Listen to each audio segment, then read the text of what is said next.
Hello and welcome to WGTC Radio, the official podcast of entertainment website We Got This Covered. I'm Jonathan Lack. And I'm Sean Chapman. And we're here to talk about The Amazing Spider-Man. The Amazing Spider-Man.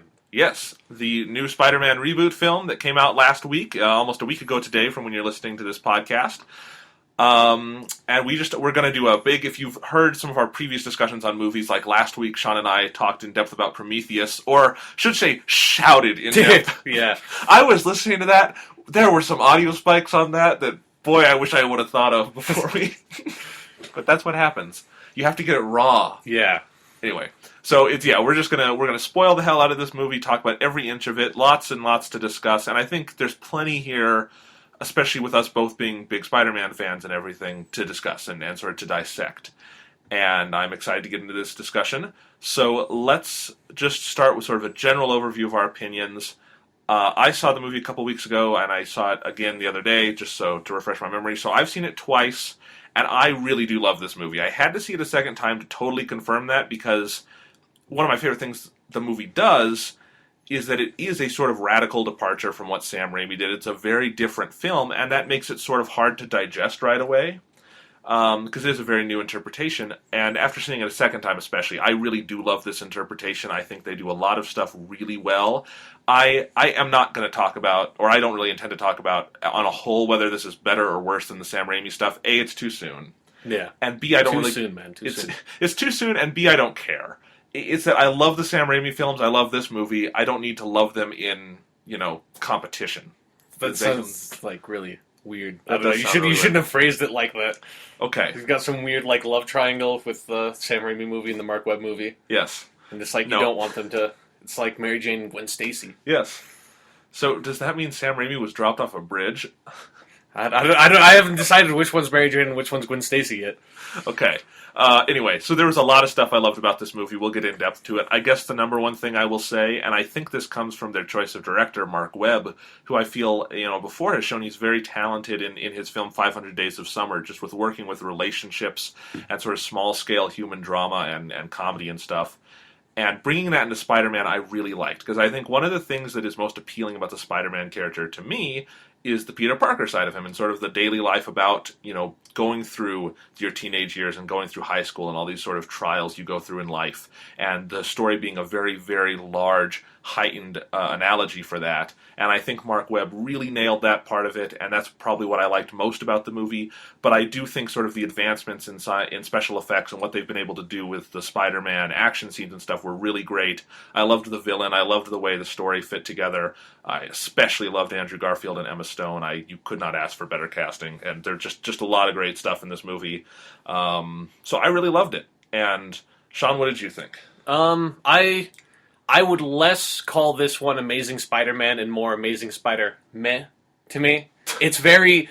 I've only seen it... I saw it on the 4th of July, so I've only seen it once so far, and I probably won't go back and see it again in the theater, but I'm sure I'll see it on DVD. But I thought it was an okay movie, but I thought it had it did a lot of things really well, but it also had made a lot of mistakes, and a lot of weird mistakes. But, I think Andrew Garfield was really, really good as Peter Parker.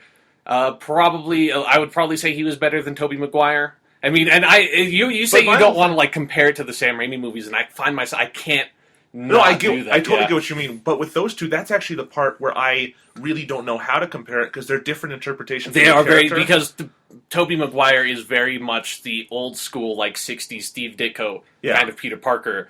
And Andrew Garfield, actually I'm probably going to mention this a lot, in The Amazing Spider-Man, the movie, is very much like Ultimate Spider-Man, the comic books. They draw a lot of elements from those, and I really love those comic books. So, and that's actually, with his performance, we'll get into this more in depth, I did love the way they modernized Peter Parker, and I think that's something that I know the Ultimate comics are known for doing well. Yeah. And being more aware of what teenage culture is like now, where Peter's life isn't just miserable because there's Flash Thompson.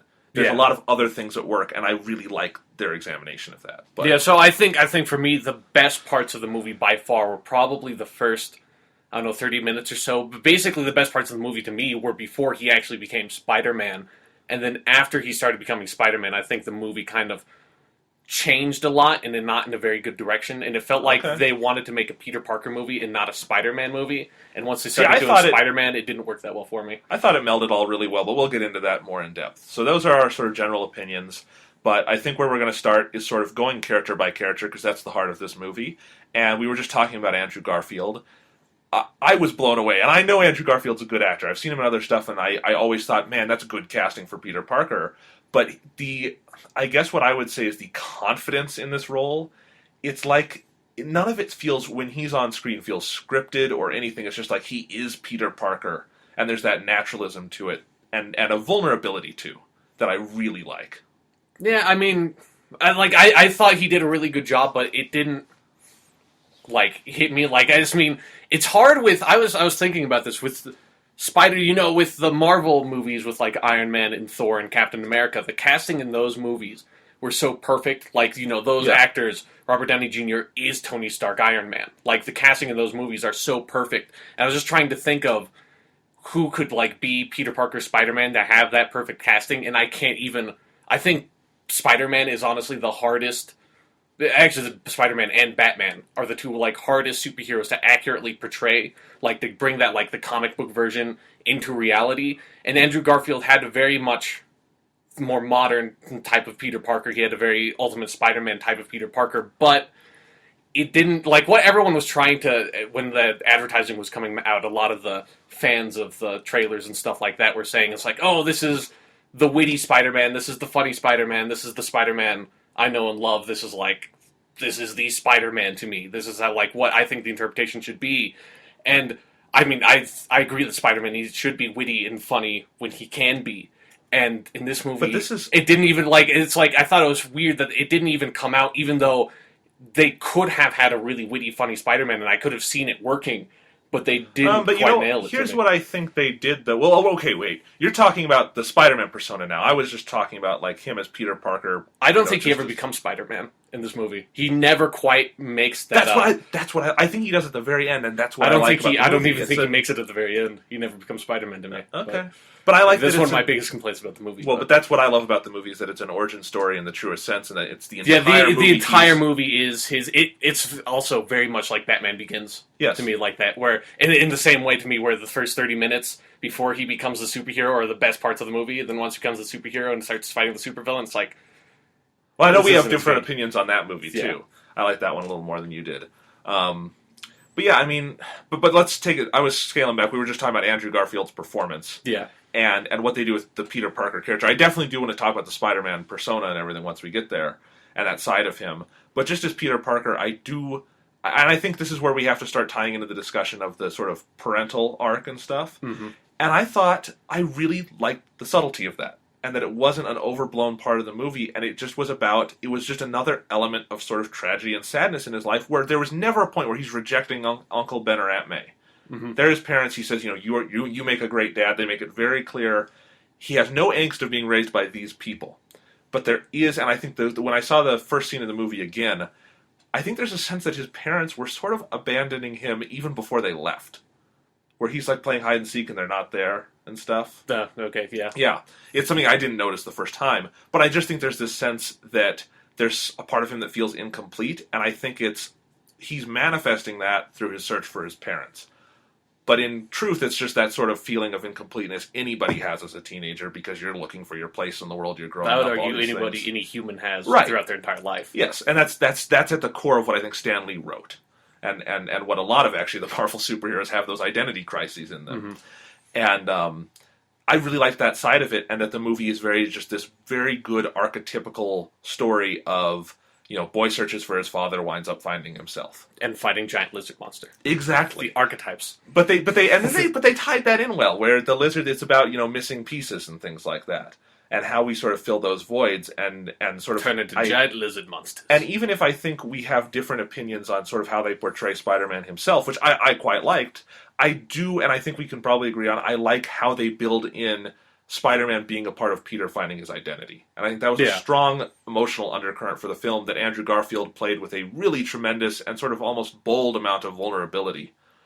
Especially I guess, parts. I didn't actually, honestly, I didn't really see Peter Parker as being that vulnerable. I didn't even see him as being, he didn't seem nerdy or like a social outcast that much to me. Like his like how he was acting, it seemed like he should have been a popular cool kid at the high school, but just because it has to not be that, he has Flash Thompson bullies him, but he stands up to Flash Thompson before he even becomes Spider-Man. Which is good. I like that. Yeah, I mean, I like that, but it also is just kind of like Peter Parker doesn't really need to have like he shouldn't have to have Spider-Man in his life. Honestly, he should be popular. He's a good guy. He does what's right. He's really smart. He's honestly not that socially awkward to me, but any more than any other teenager is. Right, but that's every Spider-Man interpretation I've ever seen does that. I know, that's not... Any Spider-Man interpretation does that. Like, almost all of them, after he gets bitten, then he starts becoming a little bit more outgoing. He's still pretty socially awkward. But that's the point. You talked about him being outgoing. He's not outgoing. He's not putting himself out there in this film. That's what we see in the beginning. I feel like he is isolated. I think it's almost self-isolation. No, I just, like, I never really got that sense from... It's like, it just felt like less like he had... Like, he was, that who he was socially outcasting him, and almost kind of like maybe he was self-isolating. Like, I don't know. It was less about him being an outcast because everyone else kind of picked on him because he was weak and nerdy, and more just because, I'm a broody teenager, and I definitely did not get that from the movie. Broody it's like, I mean, I'm overstating it, but that's kind of like, I mean, I'm not saying that Andrew Garfield did poorly. It's kind of a problem I have with the writing in the entire movie, but I don't think their interpretation of Peter Parker was that strong to me and had that sort of drive that you see in it. Okay, I definitely disagree, but I mean, I guess I see where you're coming from and you see where I'm coming from, so there's just different takes on that. We both agree Andrew Garfield was very good in the role. Yeah, I really like him. Yeah. So, are there any big moments of him sort of out of the spider costume we need to talk about before we move on to talk about sort of the Spider-Man side of that? No, I don't think that. Okay. Yeah, I think he definitely played. I mean, there are a lot of big, tragic moments in this movie, and even the ones that aren't played perfectly, he plays the hell out of them.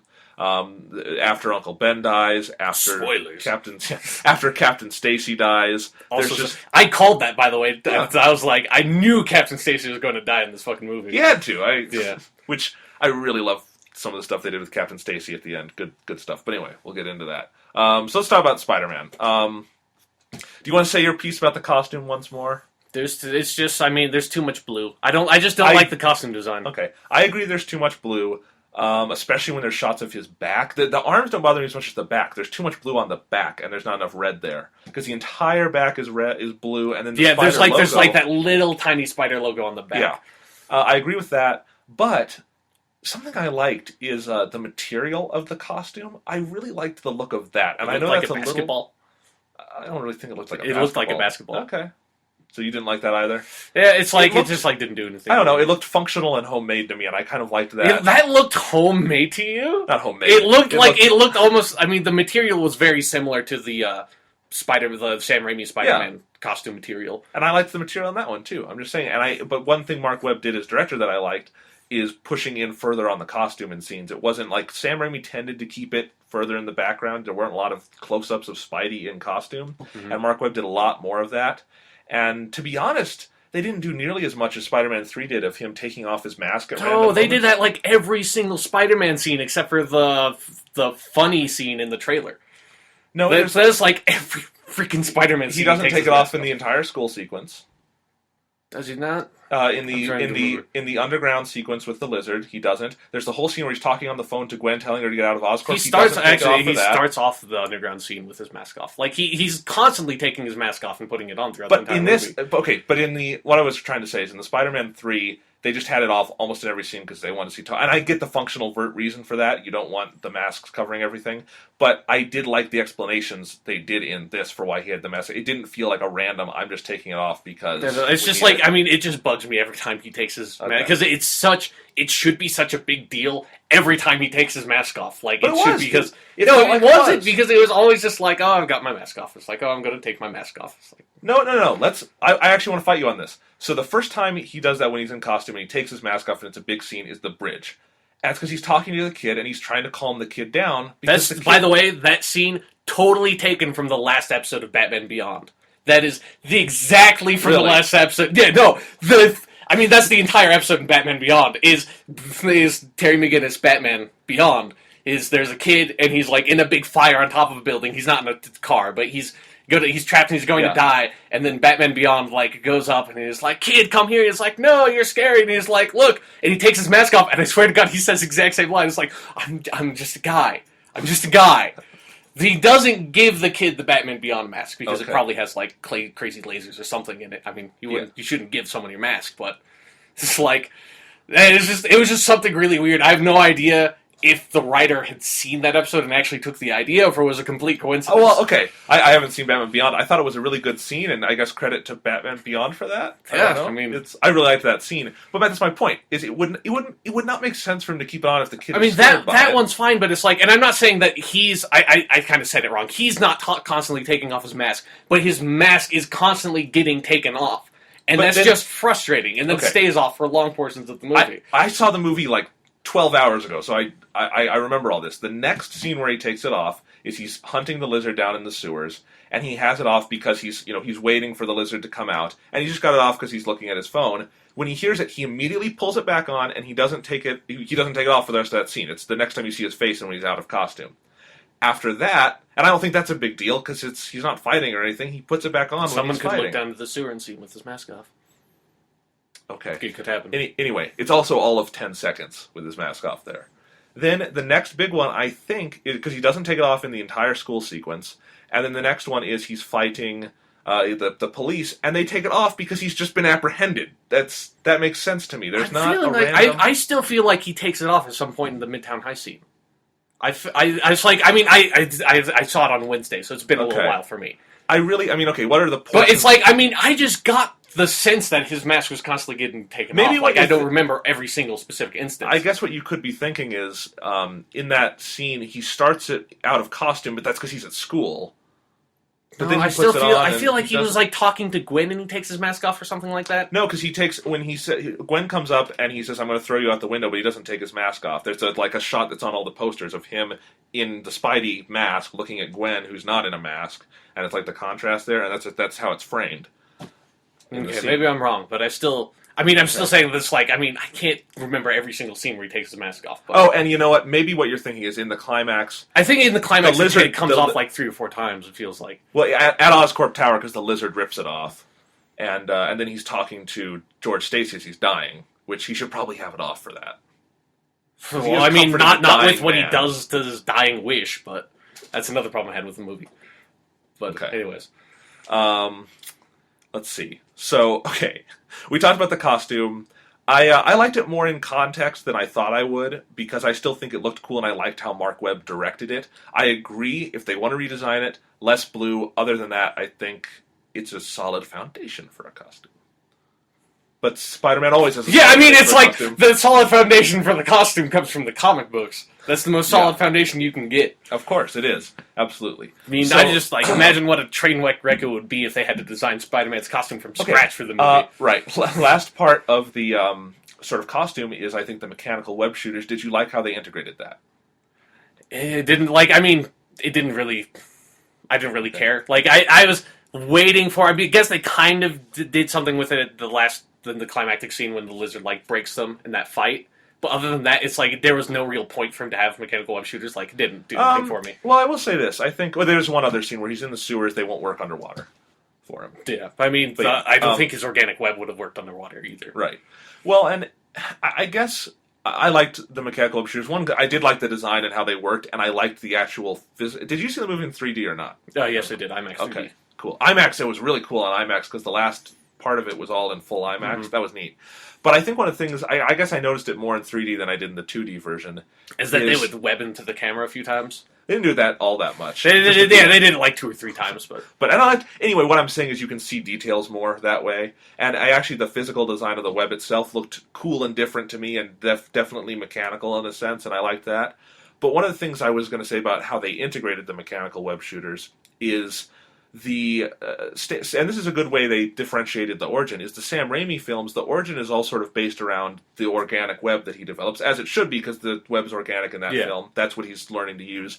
In this, it's much more about the other Spidey powers they're emphasizing, and even when he gets the web, he doesn't really start using the web as we know and sort of love it until near the end, and that's one of the things that I like that they build, him learning kind of how he does all that.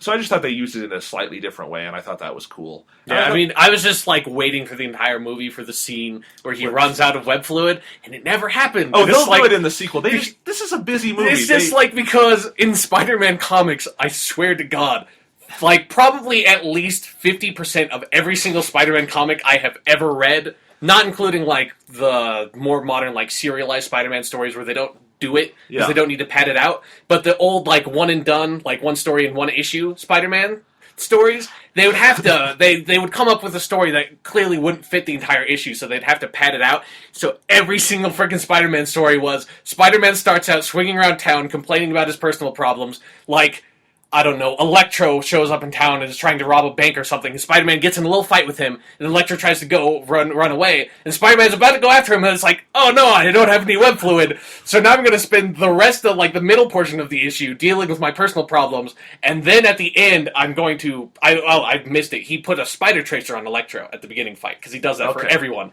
and then he deals with his personal problems, then at the end of the issue, he goes and finds Electro, has web fluid, and then beats him up, and then the issue ends. That's like almost every single Spider-Man issue I've ever read. Okay. And that's why the mechanical web shooters were made, to pad it out. It's like the sonic screwdriver in Doctor Who. It's just like, you have this like story device you need to do something, and you're just going to do it every single time.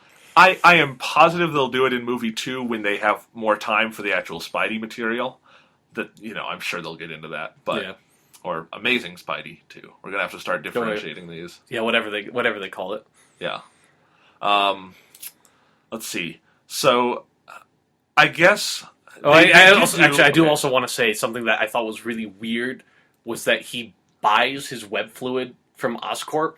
It seemed like... Did he buy it, or did he steal it from the tower? Either way, it's not good. Like, either he steals it and he's a thief, which is like, come on, Spidey. Like, I mean, if you're going to go ahead and steal, you might as well steal money and solve all your money problems, or like sell your web, or like whatever you're going to do. Actually, he tries to sell his web all the time in the comics. But it's like, either he buys it from Oscorp, in which case it's like, well, you're going to get tracked down. Someone's going to figure out that Spider-Man's using Oscorp's web that they're making for some reason. I don't know. I have no idea why. They said they were using it in military purposes because it could hold. It was like cable. It was thin cable. They showed them in plane construction and stuff. Yeah, but it dissolves in like 2 hours, so that's not going to. That's why Spider-Man was never able to sell his web. It doesn't it's not commercially viable. All right. I mean, maybe the web in this works differently. And if it doesn't dissolve in like 2 hours, then New York's going to get webbed up something awful. But yeah, it's like, I just thought that was really weird because I always liked, in Ultimate Spider-Man, they did this sort of thing where it's sort of implied that he makes, like, his powers allow him to understand how to make the web. Like, he makes the mechanical web shooters on his own because it's kind of believable that someone could do that. Like, if you're a smart science kid. But then it was, like, implied that him getting stung by the spider allowed him to sort of innately understand, I can make the web fluid this way with, like, chemicals. But I guess...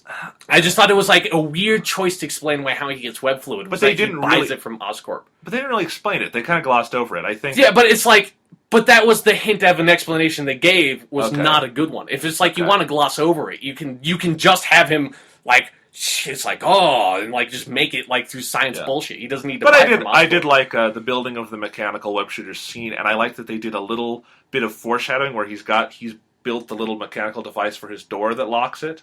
Mm-hmm. Just little things like that. I like. There's a lot of good details in the movie, just about sort of fleshing out different parts of the universe, especially at Oscorp. Lots of great little background details there to notice and stuff. But.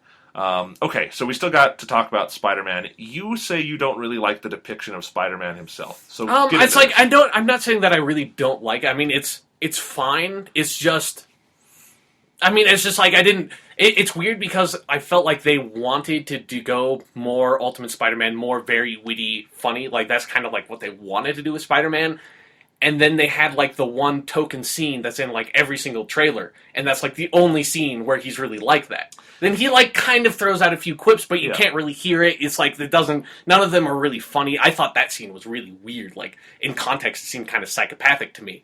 But it was like... I didn't think it seemed psychopathic. It was weird because he thought the guy killed his uncle. Yeah, he's still on his revenge mission, and he's all, like, happy, funny, quippy, and then he, like, pulls down the dude's sweater, and he says, I forget the exact line, but he says something that's like, this could have gone really bad for you, or something like that. It was just like, what the hell? Like, dude, Spidey's going to fucking kill this guy. Like, it was just Peter really bizarre. Doesn't Peter kill the guy in the Sam Raimi movie though? I don't know if he ever. Window, yeah, it's like it never really went to like I'm just going to go ahead and say that he wasn't killed and put in a coma. It's like I don't know. It never really. Okay. It's like because it never really like was like he Right. killed that guy. Well, and then I think I want to. I was just saying it just like it just seemed really. No, I got you. Yeah, and then like and I never thought the scene was funny. Apparently, some people did like the jokes in the trailer. Didn't really do anything to me. It's just like.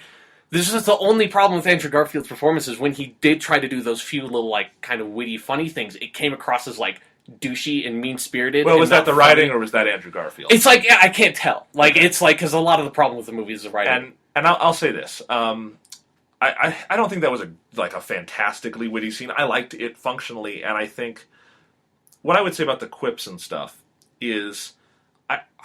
to me, it's exactly how you explained how quips work. Yeah, they can't. Week. Yeah, it works. It only works in comic book format. It's like no. What you told me is that he doesn't quip in like the biggest. Yeah, when he's going up against like Green Goblin, but there's only dropping people. Right. Yeah. And he's not doing it to the Lizard when he's trying to destroy New York City. Yeah. And I felt that restraint that he does it in sort of the less intense scenarios. The one scene. But that's the thing, is that they only have time, and I actually don't begrudge the movie this. I like the focus of the film.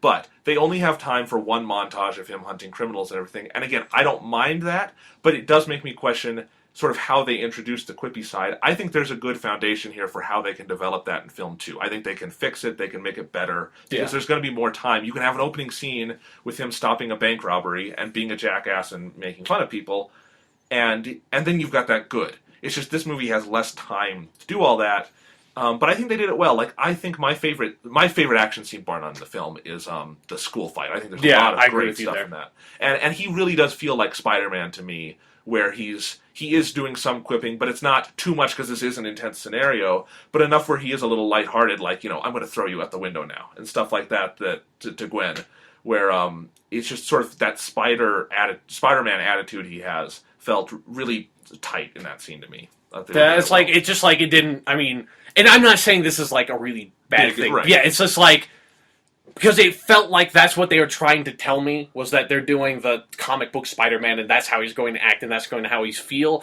and it wasn't like that. It was more, it felt kind of like the Sam Raimi Spider-Man, in a sense, like, in that they didn't do those. And it's like, and I understand why you can't do that in a movie, but then don't try to push it on me. That just kind of bugged me. And then they have, like, the one token scene where they kind of do it, and it's just like, the scene really didn't, like, the scene really kind of bothered me. I will tell you, I did like the part of that scene, though, once they're out of the car, and this is the part that's not in the trailers, where he's talking to the cop. I like that. That was some good... Except for the cop shoots at Spider-Man, like, point blank, and then I loved, in the background, you see a shot... is 2 inches from that robber's head. It's just like, oh my god, like, that almost went really bad.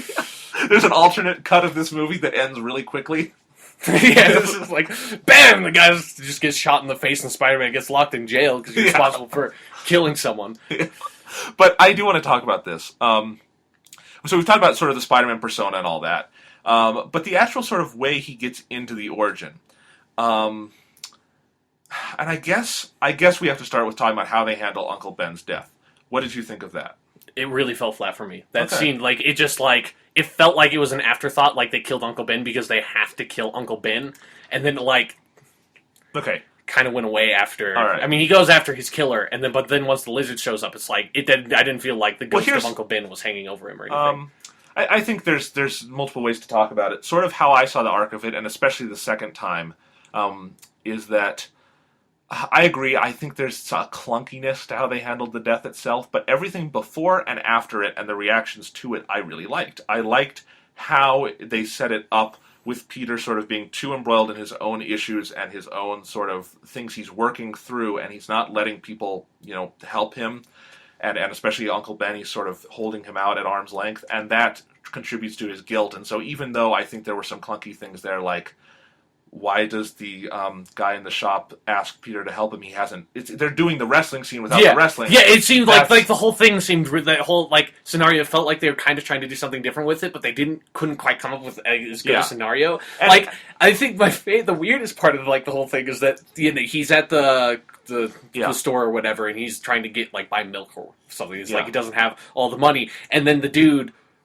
like takes his money when the convenience store guy's not looking, and then he grabs the milk and passes it to Peter, and then Peter grabs it and I'm like, this guy, it's like the robber guy really doesn't seem like he's that bad. Like maybe he's kind of down on his luck. He can't afford to like feed his family or whatever. It's like I was really interested in this robber guy because it's like he takes the money, but then he helps out the one dude who is just getting screwed over. So it's like, who is this guy? Like this guy seems kind of cool. And then it's kind of Uncle Ben's fault that he gets shot because like the dude, it's not like the guy's not really trying to kill anyone or anything. Yeah. It's like they start struggling over the gun. It's just like it really seemed like the killer guy wasn't trying to kill anyone. He didn't want to kill anyone. To be fair, the whole thing seemed kind of just weird to me. To be fair, Sam Raimi wound up doing the exact same thing as Spider-Man 3, where they retcon it, and it's Sandman and Thomas Hayden Church drops his gun, and Cliff Robertson's Uncle Ben goes for it, but it's like that's Spider-Man 3. It's like okay.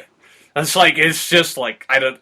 It just felt weird that they were trying to do something different with it, but they couldn't quite come up with something quite as good. I mean, I understand they didn't want to do the wrestling thing because that would have taken up too much time, but it's like... I agree. I agree there were better ways to do it. They didn't, like, ruin the movie or anything. Yeah, but the whole thing kind of built up to, like, the Uncle Ben thing just kind of feeling like, this is when Uncle Ben has to die. Right. Well, I kind of get that, but I do like the build up to it where it's all about Uncle Ben just trying to get Peter to understand he has responsibilities in this world. And I think what I like about the movie is it's not that Uncle Ben dies and Peter immediately gets, now I know my role in the world. It's the rest of the movie for Peter to really start understanding what Uncle Ben meant. And then when they tie it back around with the voicemail message at the end, which fantastic delivery from Martin Sheen, is... like, the only thing is, why the hell did Uncle Ben leave that voicemail message? Oh. It's like, he calls him like... It's like the most over-dramatic, sappy voicemail message to leave when you're just, like, trying to get Peter to, like, pick up Aunt May at, like, 5 p.m. or whatever. Okay, well, yeah. It's just like, why are you like, Peter, I know you've been going through some problems. Okay, but if we're gonna sorry, I haven't been... It's like... But it was really weird because they had a scenario where they could have done the voicemail message when, after Peter storms out, then Uncle Ben starts going for him. If Uncle Ben tried to call him then and then leave a voicemail message... then it would have made sense. But it's like... that is a nitpick, Sean. No, that's not... That's just like... It's just so weird to me because there's no reason for Uncle Ben to have left that voicemail message. It's like... Ben, he talks in speeches the whole movie. But it's like, I mean, I never really got a good sense of their Uncle Ben character. Oh, like, really? Their Uncle Ben and Aunt May never felt like... Oh, I don't like their Aunt May. I will get mad about that. But... it's Martin Sheen. He's great. I mean, Martin Sheen's great, but it's like, it's the writing, really. Like, I never got a good sense of, like... I did. Their Peter's and Uncle Ben's relationship, like, in the context of the movie. It felt like they're trying to, like, lean on my prior knowledge, and I wasn't going to just give that to the movie like that. I don't agree, because I think there's a lot of good scenes where, like, they just imply a lot subtly, where, like, they go down to the basement, and they show that, okay, Peter and Uncle Ben work on this stuff a lot together, and... Peter he knows Uncle Ben isn't, a science whiz, so he does this stuff with him, and Uncle Ben tries to say, hey, I'm not a genius, I respect you for this, and that their relationship is that they're different, but they love each other anyway. I got a lot of that out of that. I don't know, it's like, the biggest thing was the difference in how they're portraying Peter's relationship with his own parents made Uncle Ben not feel as...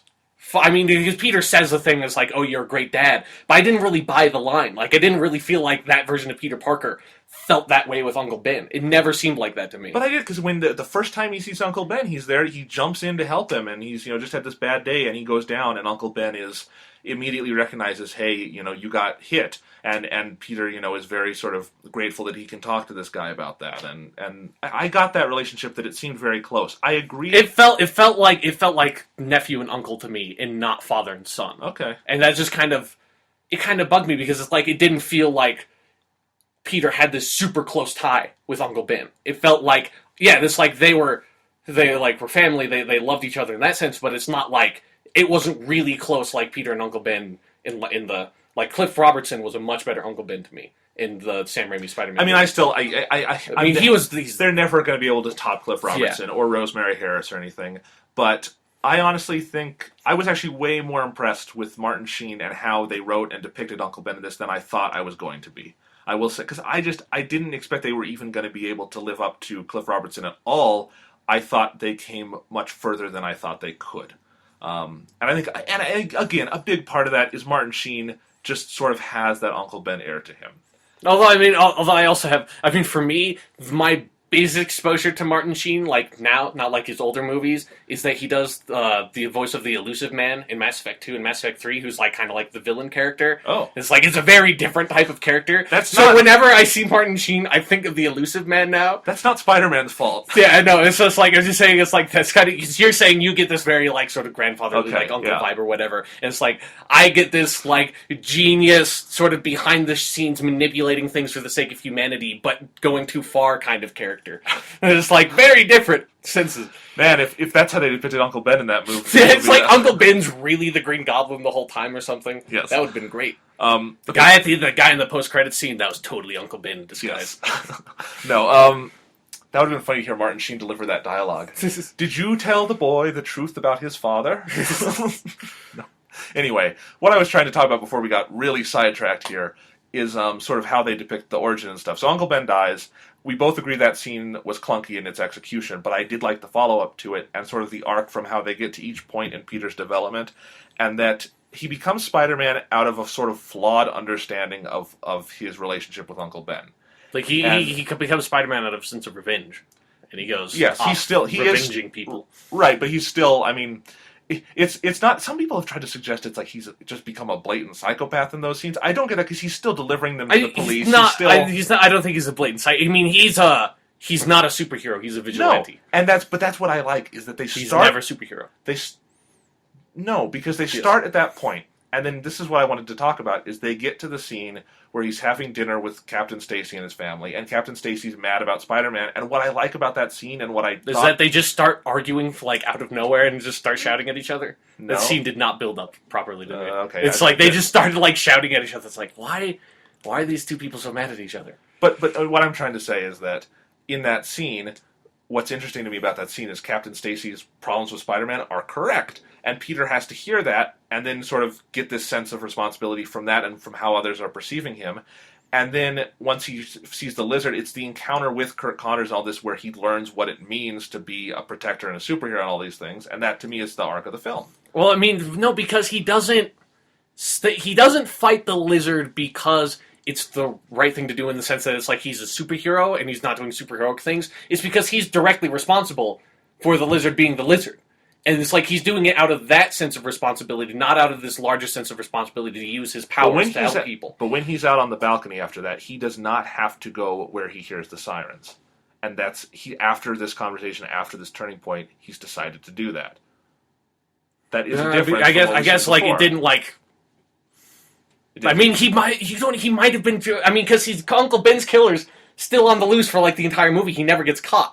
So I got the sense that he was going to go find Uncle Ben's killer more than try to go fight crime. Like, he never became Spider-Man to me throughout the entire movie. He was always doing things for different reasons than great power, great responsibility, which they very neatly tried to dance around that line with Uncle Ben. Yeah. Did that bother you? I mean, I kind of suspected that they weren't going to do it. In Ultimate Spider-Man, Uncle Ben never says the line. And in the original version of the comics, he never says the line, but it gets retconned later. Yeah. But, I mean, it wouldn't have bugged me if they didn't basically do exactly like if they didn't make the scene, this is the great power, great responsibility scene, and then come up with like this very roundabout like kind of way to kind of half try to say the same thing. It just wasn't like concise. It wasn't like, it's like you might as well just use it. I get that you don't want to attach yourself too closely to the Sam Raimi movies because they did it, but it's like if you can't come up with something just as good, don't try to do basically the exact same thing. Okay. And it's just like that kind of bugged me. It's like because it's like I didn't expect them to do great power, great responsibility. I thought they weren't going to do it, but I didn't think they were going to point out to me in the movie that they weren't going to do it, which is what that scene felt like to me. Okay. It's like, oh, we're not saying it here. It's like, okay, I understand. And then Uncle Ben has this is the part that Uncle Ben dies.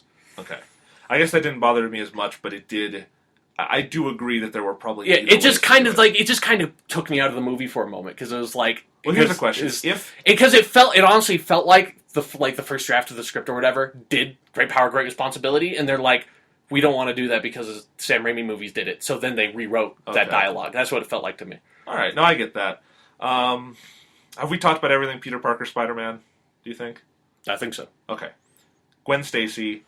I want to say right now, Emma Stone was my favorite part of this movie. I thought she was brilliant in this part. Like Dennis Leary was my favorite part of the movie. Okay. I really liked their, even though Captain Stacy was very different from the Captain Stacy I like. But no, Captain Stacy was one of my favorites too, and I can't wait to talk about him because great character. They did a great job with that, and Dennis Leary was perfect. But Emma Stone, I just getting that was such a great realization of that character, and I think she's such great casting, and the energy she brings to a part that in many superhero movies is thankless and boring.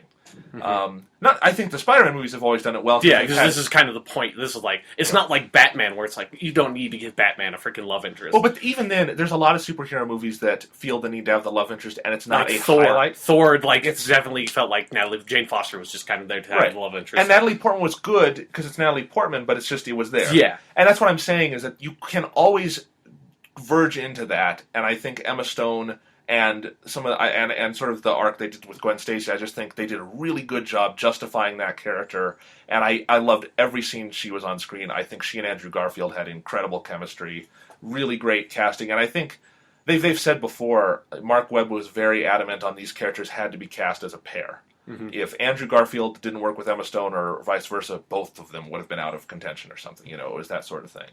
And I just think there's a lot of good stuff there. What did you think of Emma Stone? I mean, I thought she did a great job. I think she was. I mean, she reminded me a lot of. I mean, she reminded me of Ultimate Universe Mary Jane. Okay. But it's like, Ultimate Universe Mary Jane has some like kind of Gwen Stacy stuff in her. I mean, in the original comics, Gwen Stacy is very kind of generic girl next door love interest for Spider-Man. Yeah. And Mary Jane's a lot more interesting in the comics. But I think I think they did a really good job with Gwen Stacy. The only thing is, I felt like they needed to have. Like, for their relationship to, like, kind of really... I mean, they had really great on-screen chemistry, but it didn't feel like... There wasn't, like, a scene where it's like, now I understand why these characters are really attracted to each other, and, like, now they're together. I mean, they had, like, the thing on the balcony after the dinner scene. It's like... But it's like... It more felt like they're just kind of attracted to each other, and, like, Gwen's really curious about Peter because he's a really weird guy. Less, like, they're, like... But it's like, I mean, that's kind of okay. Like, it's not a big deal. Well, and I think that's also just the way they play it is very open to interpretation, and you're just going to see it in different ways depending on how you watch the movie and stuff. And I guess the turning point I would say right away that I saw for that is probably the scene where Uncle Ben is chastising Peter in the hall, and then they have their little conversation where it's very awkward and stuff, and that's one of Andrew Garfield's funniest scenes. And I just thought what I got there was that there was a spark between them that was more than either of them could really understand because they're kids. And this is a different... I did think they made really good use in this movie of getting the ages down to teenage level. Because I know the Sam Raimi movies started in high school, but they could... Yeah, but it was called... It's about a different... And actually, I mean, Gwen Stacy and Peter Parker actually got together in college. Like, it wasn't a high school thing. Right. So it's and that's why it reminds me of Ultimate Mary Jane, because it's a very high school romance thing. But that's what I liked about it, and that's what I'm saying is, and that's one of the things that differentiates this for me, is that the Sam Raimi films were about a very different phase in life. They were about the transitional phase from high school to life and college and things. This is about a very different kind of phase of confusion and sort of weird mixing emotions, and I that's what I saw in that relationship, and I think we're kind of saying the same thing here. I definitely but it definitely felt more kind of like high school puppy love, and not like they're in a really serious relationship and they're really committed to each other. Yeah. And I definitely think there's so much room they can in future sequels. Like there's limitless potential with what they can do with these two in all sorts of directions, and obviously I'm pretty darn sure they're doing Green Goblin next time because. Of course it's Norman Osborn at the end of the movie. No, it's not. You don't think it is? I read an interview where the Lizard said that it wasn't Norman Osborn. I think it's Chameleon, but that's just me. Anyway, whatever the case is, they were hinting at Norman Osborn throughout the whole film. I think that's where they're going. It's like it was whoever it was. It was someone working for Norman Osborn, representing Norman Osborn. Okay. It's like you get what I mean. There, but like. All the idiots saying that was Richard Parker at the end, I don't think they're doing that. If they are, they're idiots. I don't think they're idiots. Whether or not you loved or liked the movie, the people who made this movie aren't fucking idiots. Well, I mean, the other thing is, like, I've been reading a lot of like subreddits with like the Marvel subreddit and the Spider-Man subreddit and like a lot of forums of like comic book nerds talking about that scene, and that was like a really stupid post-credit scene to me because it was like it didn't that dude could have been anybody because there was nothing to it. It was like the Avengers did it perfectly, where it's like the reveal of Thanos, and it's like, and if you know who Thanos is, you're like, holy crap, that's Thanos. I'm totally psyched for the next movie. This one's like, that's some shadowy dude. But on the comic book forums, I love this one dude wrote this huge, like, it was ridiculous, this giant block of text about how he thought the guy at the end was Morbius the living vampire.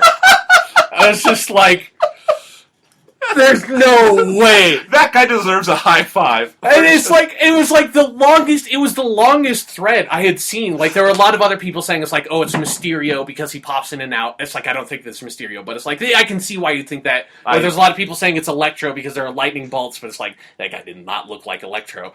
But it's like, the dude's like, it's a really dark scene. This guy's really obviously Morbius. And then, in the comments, it starts, like, he keeps on, everyone else is, like, making these really good points about why it's not Morbius, because they're not going to do a vampire in a Spider-Man movie. They're not going to do that. There's no freaking way they're doing the Morbius the living vampire as the villain in the next Spider-Man movie, because nobody knows who he is, and nobody's going to do a vampire in a Spider-Man movie. That's just stupid.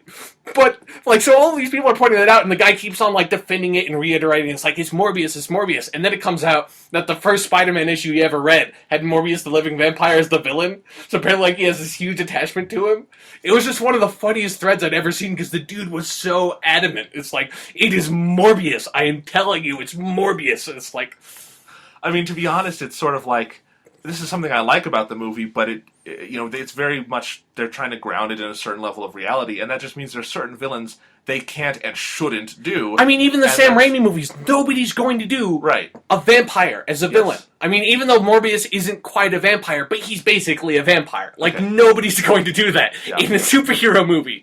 They're not going to, it's like, how are they going to advertise that? That's ridiculous. Right. It's like, maybe if the, get Robert Pattinson to play it? Yeah, it's like, maybe if the Twilight thing was, like, at its peak, but it's like, now that's, like, dying off in a really big way. Yes. Like, the vampire thing's going away. They're not doing Morbius a living vampire. Wait, are you saying Abraham Lincoln Vampire Hunter wasn't a smash sensation? I don't know. I didn't Terrible know fucking movie. I didn't see it. It was really funny because when I saw the trailer for it, I thought it was because they're making like the biopic, the Abraham Lincoln movie. I thought it was a trailer for that, and then they started doing the vampire stuff. I'm like, oh, it's this. Okay, because I was really excited because the beginning of the trailer seemed really cool because it was like this is an interesting thing. It's like, oh wait, okay. We're going to get back to Spider-Man in just a second, I promise. I want to do a quick tangent on this. I want to ask you a question. When you hear about a movie being made called Abraham Lincoln Vampire Hunter, do you expect that to be a serious movie or a silly movie? I expect it to be a shitty movie. Okay. But do you expect the tone to be played, like, really serious or really silly? Honestly, it should be silly, but I'd expect serious. Yes. That's what they did. It is the most dramatic film about vampire hunting. Like, I bet... I can't think of, like, any scenario where you would make a more serious... Like, it was a terrible movie because it had no humor to it at all. They were trying to make you take this seriously. It was fucking stupid. Fuck that movie. Anyway, we were talking about Gwen Stacy. What the fuck happened? Yeah, we got on to Morbius the Living Vampire. I don't know. Okay. It's like, anyways, the guy at the end, it's Paste Pot Pete. I'm just saying that now. It's Paste Pot Pete from the old Spider-Man comics. Can you explain that to me? No, I'm going to leave it at that. It's Paste Pot Pete. He goes around with a pot full of paste, and he glues people to stuff. I am not making that shit up. Is that a real... That is a real guy. It is Paste Pot Pete. And in the next Batman movie, it's going to be Penny Plunderer is going to be the villain. I swear to God, they're going to do Penny Plunderer and Paste Pot Pete. That's what they should do. For the Spider-Man-Batman crossover? Yeah, it's like I was thinking of all the ridiculous people you could say that it was, and Paste Pot Pete was like, that's the most obscure one. I know he got turned into the Trapster, and he's like an actual like respectable villain, but he started out as Paste Pot Pete. I love saying that name. It's got the best alliteration. But yeah, it's like So now- I was hoping like it's like because if like you filmed that scene and it's like but how you would reveal his Pace Pop Pete is he sends down this like big pail full of like Elmer's glue. That would be great. Like right in the center of the camera and then it goes black. That would be great. I'm like, what if instead of it, like that being set up for Spider-Man 2, it's set up for Avengers 2, and they put Spider-Man and Pace Pot Pete is like the villain. All the Avengers. That'd be great. God, I love Pace Pop Pete. Okay, I need to read this. Where in the run is this? It's really early. It's like Okay. 60. I think it's after. I think it's still Stan Lee. I think it's John Romita Sr. is the artist. It's after Okay. Steve Ditko. I've only read like a few issues with him, and I think he was like teaming up with Sandman or something. They weren't like very good issues. Yeah. I don't know what happened to Pace Pop Pete. I just know he got turned into the Trapster. The Trapster's like an actual villain. Okay. It's like I want to see like a really gritty reboot. Like of like Pace Pop Pete the comic books. So there's like his origin story and how he like made his glue and why he has like he got made fun of for eating glue as a kid or something, and that's why he's a supervillain. Take up your pot of paste. Yeah. Embrace your sticky destiny. It's like, it's so sticky, gross. Pace Pop Pete, get the fuck out of here.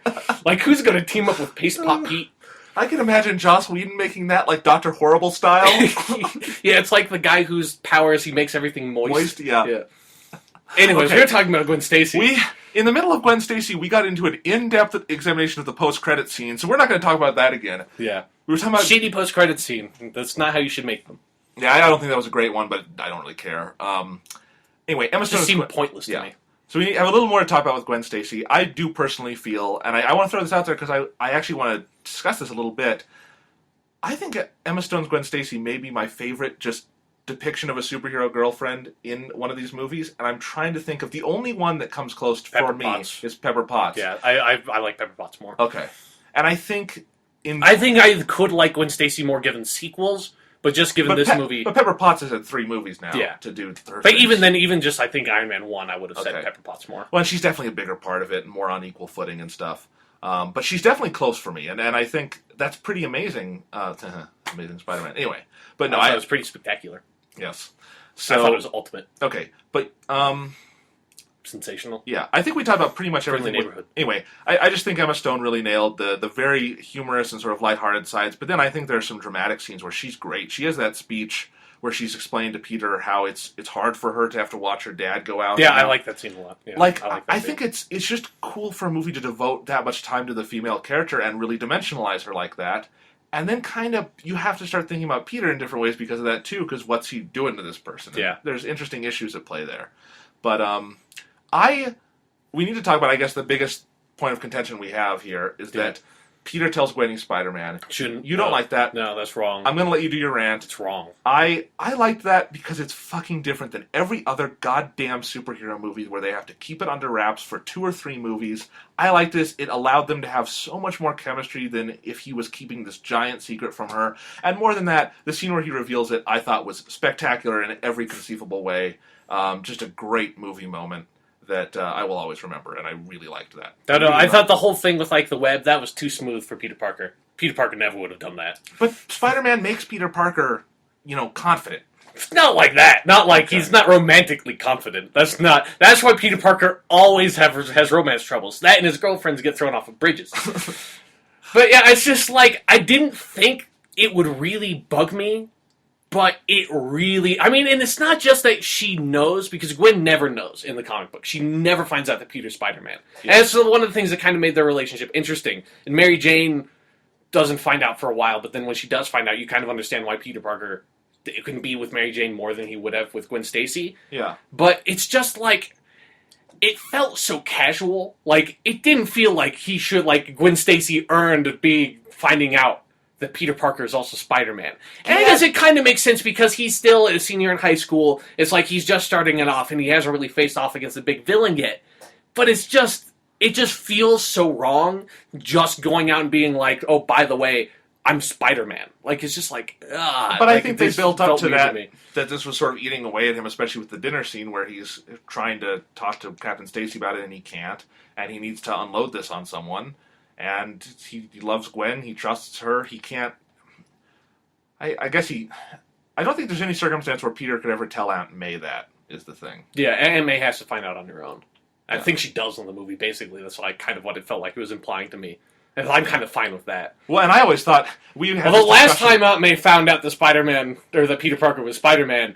Deal with the devil? Well, yeah, and then she gets shot, and then, then deal with the devil. Yeah, Well, so... Amazing Spider-Man 2. It's like, I hope that if they're going to do another reboot, like, eventually, that's how they have to set it up. Like, And it he might gets as a new well. face in the process. Yeah, it's just like, oh, you fucked everything up, Peter. I'm the devil, and I'm going to just... Reset. Yeah, reset. It's like, you have to sacrifice everything. You have to sacrifice your marriage that you've had for, like, 30 years, but it's only been, like, 5 years or whatever. Then I'll save Aunt May's life. Even though she's, like, 90 years old. She's been 90 years old for, like, 50 years. She should drop dead any second. It's like, dude, let go. It's like, I get it, you really love your aunt, but it's like, it's time to kind of, like, you can't keep her alive forever, man. Jesus. Okay. Anyway, We keep But on I going thought- off on weird tangents. I let it play. Let Okay. it play. It's good. They're interesting tangents, I think. That's a tangent you did at least 3 times in the last podcast. It's because, I mean, if you're a fan of Spider-Man, if you've read Brand New Day, you understand why you can't really Right. let that go. I went and read. If you want to laugh, read the Wikipedia page for Brand New Day. The Oh, it's criticism terrible. section, I love it. It goes on and on and on. Like big comic names are weighing in. Like this was evil what they did. It was, this is really messed up. yeah. Spider-Man comics were really interesting, and then nope, reset. Hey, while we're on a tangent, Yeah, okay. was this the best Stan Lee cameo ever? Because I sure I- think so. I didn't like it because Oh. it really interrupted that scene to me. Like, Oh. it didn't feel like that should have been where the Stan Lee cameo was. Oh, no, I love that. That was great. Because it was like right in the middle of the best action scene in the movie. You agree with me? That was the best one. Yeah, the Midtown That's High part scene. of why I liked it though, because it was a subversion of what they were doing. But it just broke the flow of the action scene, and then it's like, because because Stan Lee's in the front of the camera, he's like in focus, he's doing his thing, you can't hear any, you hear the music. And so I'm looking at Stan Lee, I'm like, oh, that's kind of funny. And then after that, I was like, oh, wait, there's still a fight going on. And then, like, Spider-Man's all like, oh, man, oh, Jesus, that was a big fight. Like, it seemed like he had just been through some shit, and it was like, I didn't just see, I was completely distracted. I didn't just see what happened to make Spider-Man so tired right now. It's like, that Okay. felt like it was supposed to be the biggest part of the fight between him and Lizard, and then it's like when they, like, really beat the crap out of each other, and it's like, I didn't even see it. Like, I don't Okay. know if it happened or not in the background, but it really bugged me. Okay. Like, it was like, because I like the Stan Lee cameos, but a cameo shouldn't, like, interrupt the flow of an actual Okay. good scene. That's fair. I really did like it, but anyway. Well, you're wrong. We're back to Gwen. Okay, let's finish this fucking section on Gwen Stacy. It's like, and yeah, I mean, it's just like, you shouldn't, because the secret identity is such a huge thing with Spider-Man. It's because it's more important But- to Spider-Man than almost like any other But hero that's the than like thing, Bruce is Wayne. what I liked how they treated this, because he doesn't have any sense of why you need that. He learns over the course of the film. That's Yeah, the I mean, point. and I guess because they kind of did. I mean, they basically did the same thing in Ultimate Spider-Man. Even that bleacher scene is taken directly from Ultimate Spider-Man. Although it's done better in Ultimate Spider-Man. But, like, and it's like, it didn't really bug me when they did it in that. But it's just like, there's something, because I think it's because it's Gwen Stacy to me, and it's like, and one of the things they've also been saying with the movie is like, oh, we're doing Gwen Stacy. It's like, this is the Gwen Stacy era. Oh, but I don't We're care doing what that I don't stuff. care what they're saying. I care about what the movie actually Well, is. because that's what they're setting up, like, those expectations. When it's an adaptation and they're setting up expectations, they have an obligation to fulfill it, and when they don't, it's like, this is like, and even anyways, But it's that's like what Gwen Mark- Stacy, there's some, like, the way they were doing Gwen Stacy, there's a lot of expectations, and there's a lot of stuff involved with Gwen Stacy. I know this is just personally me because I've read the comic books, but there's a lot of stuff, and it just feels really wrong that Gwen Stacy just sort of knows now that, oh, Peter Parker is Spider-Man. Like, they could have done it maybe in the second movie, but it felt like... But I didn't. The number one thing I did not want to see again, and I guess this just plays to my interest as a film goer, is I did not want to see an entire another Spider-Man movie. I where didn't he's want to keeping see it an a entire secret. another Spider-Man origin movie at all. I didn't want to see the origin done again. But if you're going to do it and you're going to do it with Gwen Stacy, it's like you might as well do. But at that Gwen point, Stacy I stuff. mean, you change all this stuff back to what Sam Raimi did, then you're not. Just don't make the movie. It's I don't know. It's like, I mean, I never felt like that was a huge, like, that wasn't like a big part of the Sam Raimi thing to me. Like, I didn't think, like, I never, But I mean, maybe it's just because I've read so many superhero comics. It's just I kind of expect it. That it's like you don't tell people your secret identity. It's going to get people thrown off of bridges. Okay, right. But that being said, I mean, it is a big part of the Sam Raimi movies. Spider-Man 2, up until the end, is all about how tortured he is. And I guess it is with Spider-Man 2. I like Spider-Man 2 more than this movie. I mean, that's okay. And there are things I think Spider-Man 1 does better than this, even though I think I probably like this one a little better than Spider-Man 1. But, I'm not trying to disparage what Sam Raimi did by saying this. It's just he did that really well. I wanted them to do something different with it. And they did, and I liked it. And I think it enhanced what Andrew Garfield and Emma Stone had. But I guess we're coming to it from different places. Yeah, and it's just to me, that's a very big, you're going to kill off the girlfriend now type of thing that's going to happen. I mean, that's like... whenever that happens in superhero comics, it's like, okay, now this person has to die because you can't have Gwen Stacy running around knowing. I mean, that's the kind of thinking that caused Brand New Day to happen. Is like you can't have Spider-Man status quo to be this disrupted. But it's like there's just something that's wrong about it. I can't articulate it, but it's like it shouldn't have happened. That's wrong. Gwen Stacy does not find out that Peter Parker's Spider-Man, especially not. Like in such a casual way where Peter Parker just sort of tells her after they go on like one date. It's like you barely know this girl. Like he's barely Spider-Man too. He hasn't even. Yeah, but it's like so what? It's like you don't just. I mean, why do you even wear the mask if you're just going to go tell the girl you've been on one date with, whose father is the police captain, who's after you? Like that's just so stupid. It's just such a stupid thing to do. It's like, and Peter Parker shouldn't make that kind of like. It's just like it's messed up. Okay. It's messed up. You don't do that. Whatever.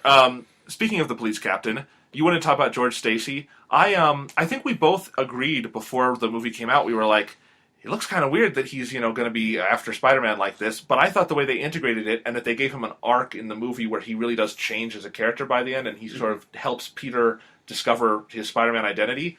Great character. Dennis Leary's great. Yeah. But you said he was your favorite part of the movie, so... No. I mean, just because, it was Dennis Leary basically being Dennis Leary. And it's like, I'm fine with that. Like, that's great. It's a very, very different character than Captain Stacy. I mean, it's a completely different character, more or less, than Captain Stacy from the comic books. But it's like, I'm kind of fine with that. Based on, it's like, he filled a very obvious need, like a role in the movie that had to be there. Like, basically the JJ. Yeah. But it's like... But at the same time... it's just like, he was just... fun. I liked him. Right. But what I would say about that, too, is that J. Jonah Jameson never comes around to help Spider-Man out and think he's a hero. Not necessarily. Like, there's been times. Right. I mean, he never thinks that he's a hero, but he'll help him out. Right. But what I did like in this movie is that they were able to, really get to a point where, both Peter's understanding of George Stacy and George Stacy's understanding of Peter and Spider-Man developed to a point where they can help each other out. And then I also thought it was obvious that George had to die at the end because you couldn't. It would have been a cop-out to leave that action sequence without a death. Cop-out. But it wouldn't have felt right if someone didn't die in that last scene because it was so big. And I really did love the scope of that ending. But someone had to go. And he's there, and he's the one who doesn't have superpowers. He's dead. But they did a really good job with that. Lots of really great material there. So, and I just love in that last action scene how he has that shotgun and he's just like blowing the crap out of the lizard. Badass. Like, Jesus Christ, dude! This is just like Captain Stacy should have his own movie where he's fighting supervillains with a shotgun. He should have his own TV show where he's fighting fires. No, but that was good. Did it? I guess while we're talking about how he sort of fulfills the J. Jonah Jameson role, it didn't bother me that there was no Daily Bugle yet because I just thought there's no time for there it. was like a few little hints at it. Yeah. Right. I think they're going to probably get into that in the sequel. But are you okay that they didn't go there in this movie? Yeah, that's fine. I mean, I thought it was weird how they were kind of setting him up as a photographer, but they never. There's no they can reason. Pay that off in the sequel. And it's just like I thought it was just a weird choice because it never felt like this Peter would be that interested in photography. Really, like it just seemed like a weird character choice to me. Okay. Also, the skateboard seemed like a really weird character choice too. Like I have no idea why Peter was into skateboarding. Didn't seem like I just read it as something that he was trying to make himself look cooler than he actually was, and then they have that transformation where it's like that would have maybe worked in like 1993, like. skateboarding so passe. Skateboarding is a big deal right now. I mean, every fucking person in my dorm had a goddamn. Yeah, because that's why it's not like edgy or cool. Everyone skateboards. It's like it's not. Well, then he's trying to fit in. It's either way it works, and either way he's not good at it. And then when he becomes Spider-Man, he's good at it. I did like the scene where he's testing his powers by skateboarding, and I just thought it seemed because maybe it was some weird like tie-in because I remember on like the PlayStation maybe 1 there was Tony Hawk Pro Skater 2. Where Spider-Man was an unlockable character. I doubt they were thinking of Tony Hawk's Pro Skater 2, Sean. That's what it made me think of, because that was like, whenever I went over to my friend's house and played it, I always played a Spider-Man. It's just like... This does make me think... Why would you not play a Spider-Man in Tony Hawk Pro Skater 2? Do you think the Amazing Spider-Man game has, like, skateboarding stuff in it? Because if so, I'm going to go buy that game right now. I don't know. I've actually seen some stuff from the game. It's like... Looks good. It looks okay. But it's like one of the really weird things is they're kind of trying to do an Arkham Asylum, Arkham City type thing where, particularly with like his suit gets damaged, but it gets damaged. Like I've seen screenshots where he was like, got the crap beaten out of him, and it's like the suit's almost completely off, and I'm like, should I be looking at this? Like, is this... It's like, what is this? Like, this seems really... It's just... We keep on going on freaking tangents all over the place. Do we have anything more to say about George Stacy? George Stacy, awesome. Hopefully he comes back as the Green Goblin in the next one. Why? Because Dennis Leary kind of looks like Willem Dafoe. Oh, okay. Okay. So it's a joke. I was wondering if this was another sort of like really obscure comics thing I didn't know about. I don't know if George Stacy ever came back to life. I don't think they're going to do that in these movies. But... Yeah. Although that was another thing I thought was kind of weird. Like, well, this is one of the weirdest things about Gwen knowing that Peter's Spider-Man is that it kind of kills like maybe the second or third biggest story arc with Gwen Stacy from the comic books, where Captain Stacy gets killed when Spider-Man's fighting Doc Ock and it's like some rubble falls on him and kills him, and then Gwen Stacy hates Spider-Man, but she doesn't know that Peter's Spider-Man. And so it's like, and that's like a big thing that happens for like a few issues in the comic books. And it's like, they kind of killed that story potential, and it seemed like they're kind of trying to go with it. But, like, I thought when he died, I was like, after she knew that he was Spider-Man, I was like, oh, okay, maybe they'll do a thing where she still blames him. No, because she's a smart person who understands what was going on and that her father could die at any time. Yeah, but it just seemed weird to me because that's like a big story from the comic books. It's like, but you know what? They already did that with Harry in the Sam Raimi movies. That would be rehashing it. Well, I mean, it would be completely different. It's not. I'm not saying she's going to turn into a supervillain and try to kill Spider-Man. Okay. But it just puts stress on their relationship because she's like, she hates Spider-Man now because she thinks Spider-Man and Spider-Man is basically responsible for George Stacy dying. Kind of in both movies or in both situations, but it's like, but Peter Parker's has all this guilt, and then he's with Gwen Stacy, who's always off on about Spider-Man. It's just like one of like sort of like the storylines, and I thought. It's like that kind of. It seems kind of weird that you'd have Captain Stacy and you'd have Gwen Stacy, and then you'd not do that. But it's not a big deal. It depends. I mean, if they're structuring this as a 3-act trilogy with part 2 being like the darkest part, and they're going to kill Gwen at the end of it and do Green Goblin, there's just not time for all that. I mean, I thought what was going to happen was that they were going to break up at the end of this movie, which kind of did happen, and then it didn't at the very, very end, and then they would be trying to get back together throughout the course of the second movie, and then when they do get back together, Gwen gets killed. I thought that was what was going to happen. I think they could still do that. Well, I mean, you can't have them break up now in the second movie when they were about to break up at the end of the first movie, and then they didn't, and then they're going to break up again. No, I'm saying we could come back and they haven't gotten back together. But he has that one whispered line at the end of the movie. But it's like, come on, it's totally implied that it's like, okay, now they're back together. Like, and she like smiles, and it's like that's what that scene was saying. Yeah. Yeah. Okay. Now, did you have something written in your notes that you don't like Peter for that? Because that's fucked up, dude. Yeah. You don't do that. I didn't know we were going to talk about this now, but yeah, no. Well, where else are we going to talk about it? It's like, okay, you're on the top of the Oscorp building. The dude's been disemboweled by a giant lizard monster, and his last dying wish is he says, promise me you will leave Gwen out of this. Just leave Gwen alone. I want her to be safe. It's like, and I thought that was like a reasonable request. Yeah, it's like, okay, yeah, because, if you don't, she's going to get thrown off a bridge. It's like, no, in comic books, I know that's going to happen. And I was like, and then Peter tries to keep the promise. It's like, because they have the one scene at the funeral, he doesn't go to the funeral, then she comes to the house and all that stuff. And I was like, this is actually pretty cool. This is a very different way of trying to do this dynamic. And then, at the very end, it's like, don't make promises that you can't keep. It's like, it made me think of Halo. But then it's like, he leans in, it's like, but those are the best kind. And then she smiles, and I'm like, what? You're just going to, it's been, I mean, I don't know how long it's been because it doesn't really establish it, but it's like been what, like a week? It's like, come on, you're just going to just get back together with her like that? Like, I thought that was going to be the whole point of the second movie, because that's a really interesting sort of dynamic. I was like, that he promised to the dying father, I'm not going to get in a relationship with your daughter because it's going to put her in harm, but clearly Gwen still wants to be with Peter, and he still wants to be with Gwen, and trying to juggle against those two responsibilities would have made an interesting second movie. It's like, nope, well, apparently we're not going to do that now. It's like, we're going to have a happy ending. It's like... No, I didn't like that moment, and it's just like, it just like left a really bad taste in my mouth. And then they have the pointless post-credit scene. It's like, okay, it's like, apparently doing Morbius the Living Vampire. I had no idea.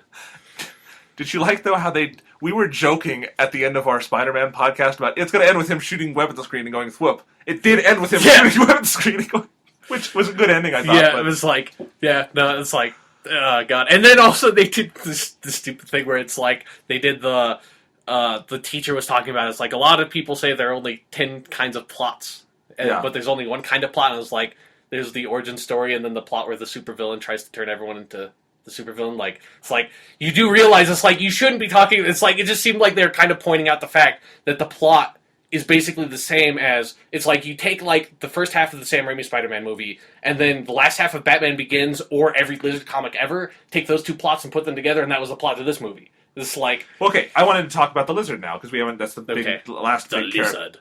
I, honestly, this is one of, I really liked how they did the Lizard in this. I thought they did a great job with it. I thought it seemed really interesting. I liked when he was Kirk Connors, and it seemed like really cool.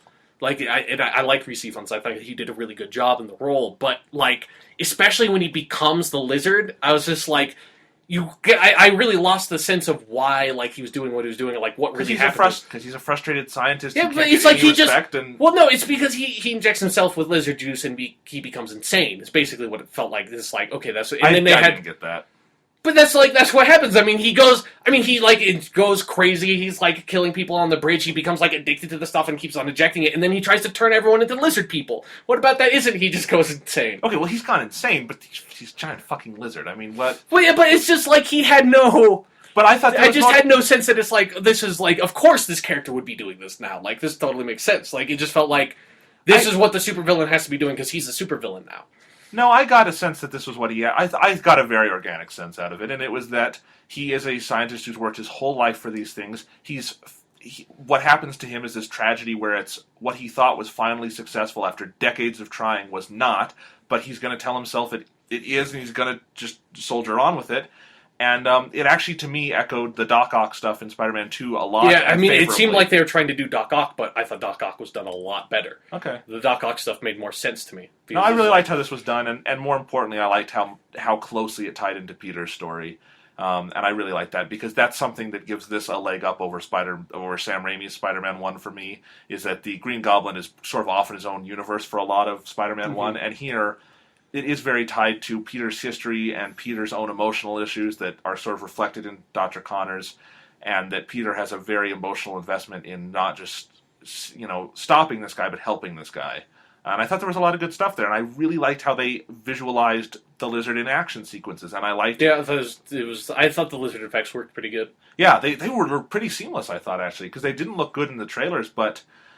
They looked really realistic here. I guess they had Reese Ifans do mocap for it, and so there was a consistency of performance there where it still felt like this is Kirk Connors under all that. Mm-hmm. I really liked the voice they had him doing. I really liked the 2 or 3 scenes where he had the lab coat on. The lab coat thing bugged me because it was like, I had a whole spiel on one of our podcasts, I'm pretty sure, where I was like, because that's his costume. It's like, I'm fine if they don't do the purple pants. It's like, but they have to do the lab coat. It's like, it's okay if you don't do the pants thing, but he has to wear a lab coat. And then they'd have like 3 or 4 scenes where it's like they do this so many times. It's like he starts the scene, he like comes out, he's in a lab coat, and then in the same shot, he takes the lab coat off, or the lab coat gets like tattered or something, and like I don't think he ever takes it off. He gets shot off. It's like, I feel like one time, I think it might be the Midtown High scene, like there's one time where he takes it off or something. It gets caught on a toilet and it pulls off. Whatever. It's like you don't ever get the sense that it's like I don't know. It's like it seemed like either have him in the lab coat because it makes him look better. It's like when he was in the lab coat, I'm like, it kind of just like it complements the look of the lizard. I thought it was like, yeah, it looks really cool with the lab coat. I mean, it kind of did make sense since they made the lizard like 10 feet tall, like this huge hulking monstrosity, where he's basically just human sized in the comic books, which makes the lab coat thing make more sense. But it's just like, either don't do the lab coat or do it, or like do it once. It's just like, don't keep on like having him have the lab coat and then he takes off the lab coat and then has the lab coat and then the lab coat gets taken off and like. But I did kind of like the idea that he's going at the end. He's going to Oscorp and he's put the lab coat on to show that I am a scientist and I'm going to do this, and he gets shot off. But Yeah, but it's like, but that's like the third time that's happened. Like it's just like, but anyway, it's just like, I mean, it's not a big thing. It just seemed like really weird. Where the first time he did it, I'm like, okay, that's cool. They like did a nod to the lab coat thing after it got taken off. I was like, okay, that's cool. It's like I'm fine with that. And then they did it again. I'm like, that's kind of weird. And then they did it again. I'm like, oh, fuck you. Like it's just like do it once as like a kind of a nod to the comic books, or just have him wear the lab coat for like whole scenes, like whole sequences. Like have him have the lab coat the entire time in the Midtown High scene or something like that. Like don't just like tease me with the comic book with the lab coat 3 times. No, but I was really impressed by it. The lizard was definitely, I think, kind of a highlight of this for me, because I think in most origin stories the villain isn't that interesting. In Iron Man 1, the villain is as well in Iron Man movies. Iron Man. No, I mean, Iron Man villains in general just aren't interesting. Right. But in Batman Begins, they don't. But the villain Scarecrow. The villain isn't really the focus of that movie, though. But that's definitely true, though, that the villain isn't the highlight there. The villain, and this one definitely... the only one I can think of that's like, it's really the highlight is the Tim Burton Batman movie, where the Joker is the highlight of that movie. Because the Joker's the main character. Yeah, it should be called the Joker. That's the problem in that movie, is Batman is a total afterthought. I mean, I think that's what makes the movie really interesting, is that Joker's the biggest... I mean, he's not the protagonist, but he's the focus of the movie. But Batman's like the side character. I think Tim Burton's movies are interesting for that reason. In both of them, because in Batman Returns, Catwoman's basically the main character. It's like, it bugged me more in Batman Returns, because one, Catwoman's, she can't pull a movie like the Joker can't. It's like, no. Why do we get, how do we get on these fucking tangents? Okay. Anyway, I'm trying to just say, I really liked the lizard. It sounds like you liked but didn't love. Yeah, it's like, I thought he worked as a comic book supervillain type character. I mean, I did like how they did. It's like every single lizard comic book I think I've ever read is him trying to turn everyone else into lizard monsters. So I like that they did that plot point. One thing I thought was really weird with the lizard is that he has this underground, like he has in the sewers. I love that! He has like this little lab, and Spider-Man goes down there, and he has like this recorded animation he created with his own voiceover, still of his plan. I'm like... This could have worked in the Sam Raimi movies, but this movie has a much, like, I don't want to say it's dark, but it's darker. It's a more, like, realistic kind of Spider-Man. It's not super campy, over-the-top Sam Raimi Spider-Man. It's like, you can't just have Spider-Man go down to the sewers and find a video the Lizard made explaining his plan to himself? Like, why the fuck did the Lizard make that? Because he's chronicling science for future generations. That's what I got out of it. Because he has a bunch of video diaries. We see him making them for a couple scenes. But it's like, I don't know. It's like with like the video animation. It's like it was really ridiculous. Anyway, but I do. I guess. Okay. Are there any other major characters? Okay, Aunt May and Uncle Ben. We already talked about Uncle Ben exhaustively. Aunt May. I think there are 2 things at work here. One, Sally Field is miscast, and she's, I think, too young, part of it. Yeah, she just doesn't seem like she really likes that character that much. Rosemary Harris, I always felt like she was perfect at it. She was perfect, and she really had an enthusiasm for it. I don't think Sally Field does, and I didn't. She also doesn't have chemistry with Andrew Garfield, which it's hard not to have chemistry with Andrew Garfield, because everyone in this movie did, and she's like the one person who didn't, so she kind of stuck out like a sore thumb. And more importantly, she was written more shrill than I think Aunt May should be. Aunt May is supportive and loving, and she can be harsh because she loves Peter and wants to protect him. I mean, it definitely got the sense they were going for an Ultimate Spider-Man type of Aunt May, where Aunt May is very much more... I mean, I love Ultimate Spider-Man Aunt May. She's my favorite Aunt May, because she is kind of really tough. I mean, she's not, like, mean. It's like, she really cares about Peter, and she's looking out for his best interest. And I actually some of my favorite parts of the movie, it's because of what they were trying to do, less like that. I really liked Aunt May, but I liked that they were doing the thing where he's coming home, beaten up. I did like that a lot. Because that happens all the time in the comic books, and I like that they were trying to do that because it's like, yeah, it's like he's beaten to crap, and it's like I did like Aunt May in those scenes, and I think they had some good exchanges there. yeah, and it's just like the whole idea. I think is just like it's just a really good kind of like dramatic thing, and I just like that they had a few of those scenes in the movie. Yeah, it's like, and that's like, and I kind of liked Aunt May just because that's how that dynamic works. Yeah. Less because of Sally Field was really good as Aunt May, but just because I like those scenes. Yeah, and I have nothing against Sally Field. I'm not trying to say that. Yeah, but it's like she just wasn't. Yeah. Like, and Aunt May just kind of felt like she was more of an afterthought. Other than those scenes were like the only big Aunt May scenes. Like she didn't have the. But they didn't ever try to force her into stuff where she wasn't organic. I mean, I do think from a structural standpoint, I have no complaints about how they used Aunt May. Mm-hmm. Especially at the end, I liked that the kind of final beat on that relationship is he's brought the eggs home. Yeah, I like that too. That's good. And actually, you were talking about him getting beat up. I liked how visceral they made that. Like, they really showed Peter getting the shit beat out of him. I mean, it made me think of the end of Sam Raimi's Spider-Man 1 where he is fucked up. Yeah. But it particularly made me think of that. It's like they never really... It's not like he doesn't like hobble home with like a broken leg. It's like his face is just like destroyed. He has bruises and cuts everywhere. And Aunt May just looks at this like, what the fuck happened to you? Did you get in the fight with like a fucking like garbage shredder or something? Like, what the fuck happened? Like, it's like, yeah, it kind of reminded me of that, but they made it, because they had the aftermath with it, it definitely made you kind of feel the injury more. Yeah. And I mean, they did that with Gwen too, where, he's got all the cuts from the lizard and he's talking to her, and good stuff there. But that's like exactly the thing from Ultimate Spider-Man 2. And I mean, obviously Peter is not dark like Batman, where there's an implication he almost likes getting hit and stuff. But Peter is abusing. Who killed Uncle Ben? Peter is, though, abusing his body in ways that are psychologically interesting, and they get into that a little bit, or at least show what's going on with him. And I think that's an interesting part of the character. So, I think we've talked about all the characters. I don't think we've missed anything major. Okay. Minor character. Did you like a little more of Flash Thompson in this, where he has the Spider-Man shirt at the end? I like Flash Thompson, even though, like, they could have done Flash Thompson a lot better. I like that they were trying to do something with Flash Thompson. His character change, like, seemed a little bit weird to me with, like, I like that Flash Thompson, when he's, like, after Uncle Ben dies, it's like, dude, your uncle's dead. That made sense, though, because he's been a dick. He might feel bad. But it's like, but you don't, like, because you've only ever had Flash Thompson scenes where Flash Thompson's a dick, and you've never had anything else with him. Yeah. It's like, that kind of seemed like it came out of nowhere, but then after that, it's like, I liked that he had the Spider-Man shirt on at the end. It's like, because Flash Thompson's a really interesting character, because he's not just super stereotypical bully character like he is in this first Sam Raimi movie. Like Flash Thompson's a very fleshed out, fully realized character. He's a very important member of the Spider-Man cast, but they've never really done that in the movies. And I don't need them to, but I like them paying a little lip service to it. It's like, I would want them to, because I really like Flash Thompson. Like, I just think he's a really interesting character, and I wish, because he doesn't, like, I just wish that they had done the earlier scenes better. Like, they had hinted at that, where Flash Thompson's not just, because, like, the first scene where he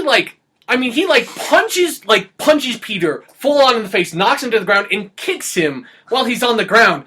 Flash Thompson would never do. Like, almost nobody fucking kicks you when you're on the ground in a fight. That's fucked up shit. Like, you can kill someone like that. That's, like, you could seriously kill someone. Well, what I thought was funny is that, that's how... In today's modern high schools, he would go to jail. Oh, yeah, no, I mean, you should, that's fucking assault. Like, that's fucked up. You don't do that.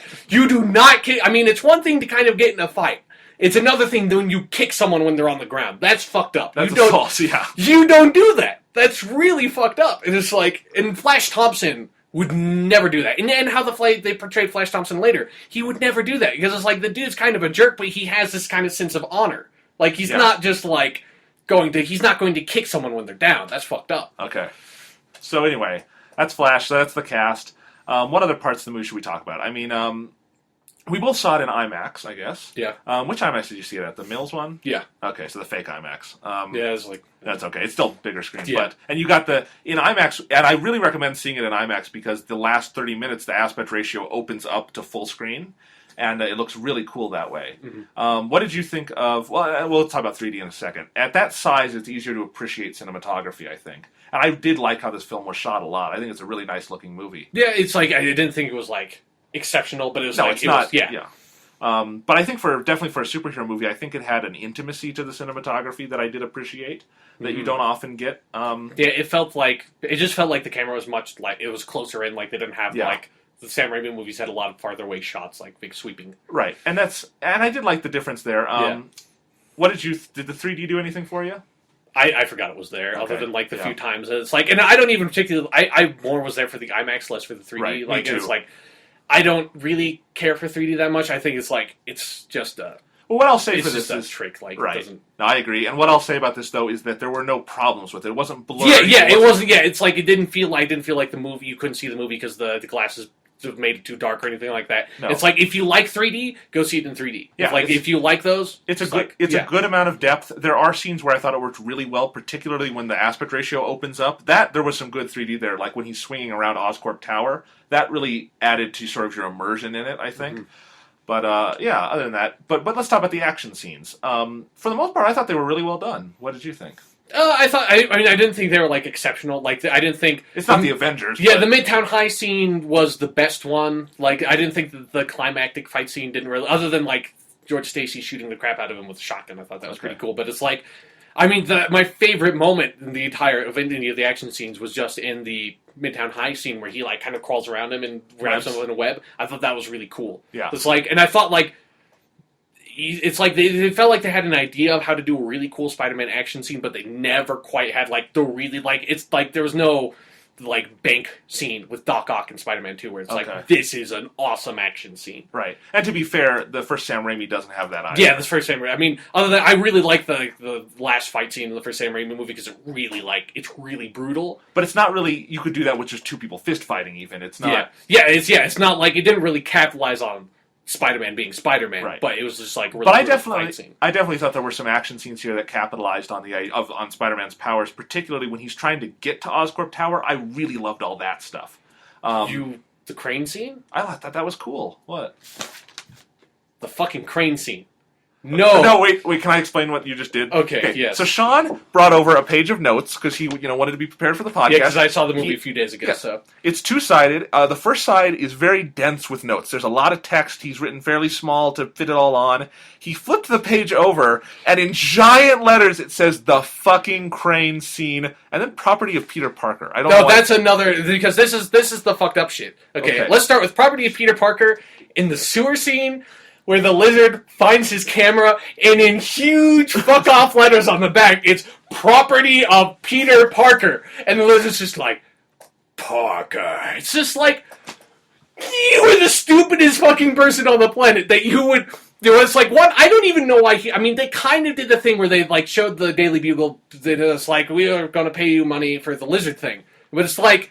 The Daily Bugle wasn't a part of the movie, so it felt really weird that it's like, okay, I'm going to bring the camera. He never talks about the camera. He never tells you why he has the camera. You never get the sense that he needs money or anything like that. None of that comes into the movie.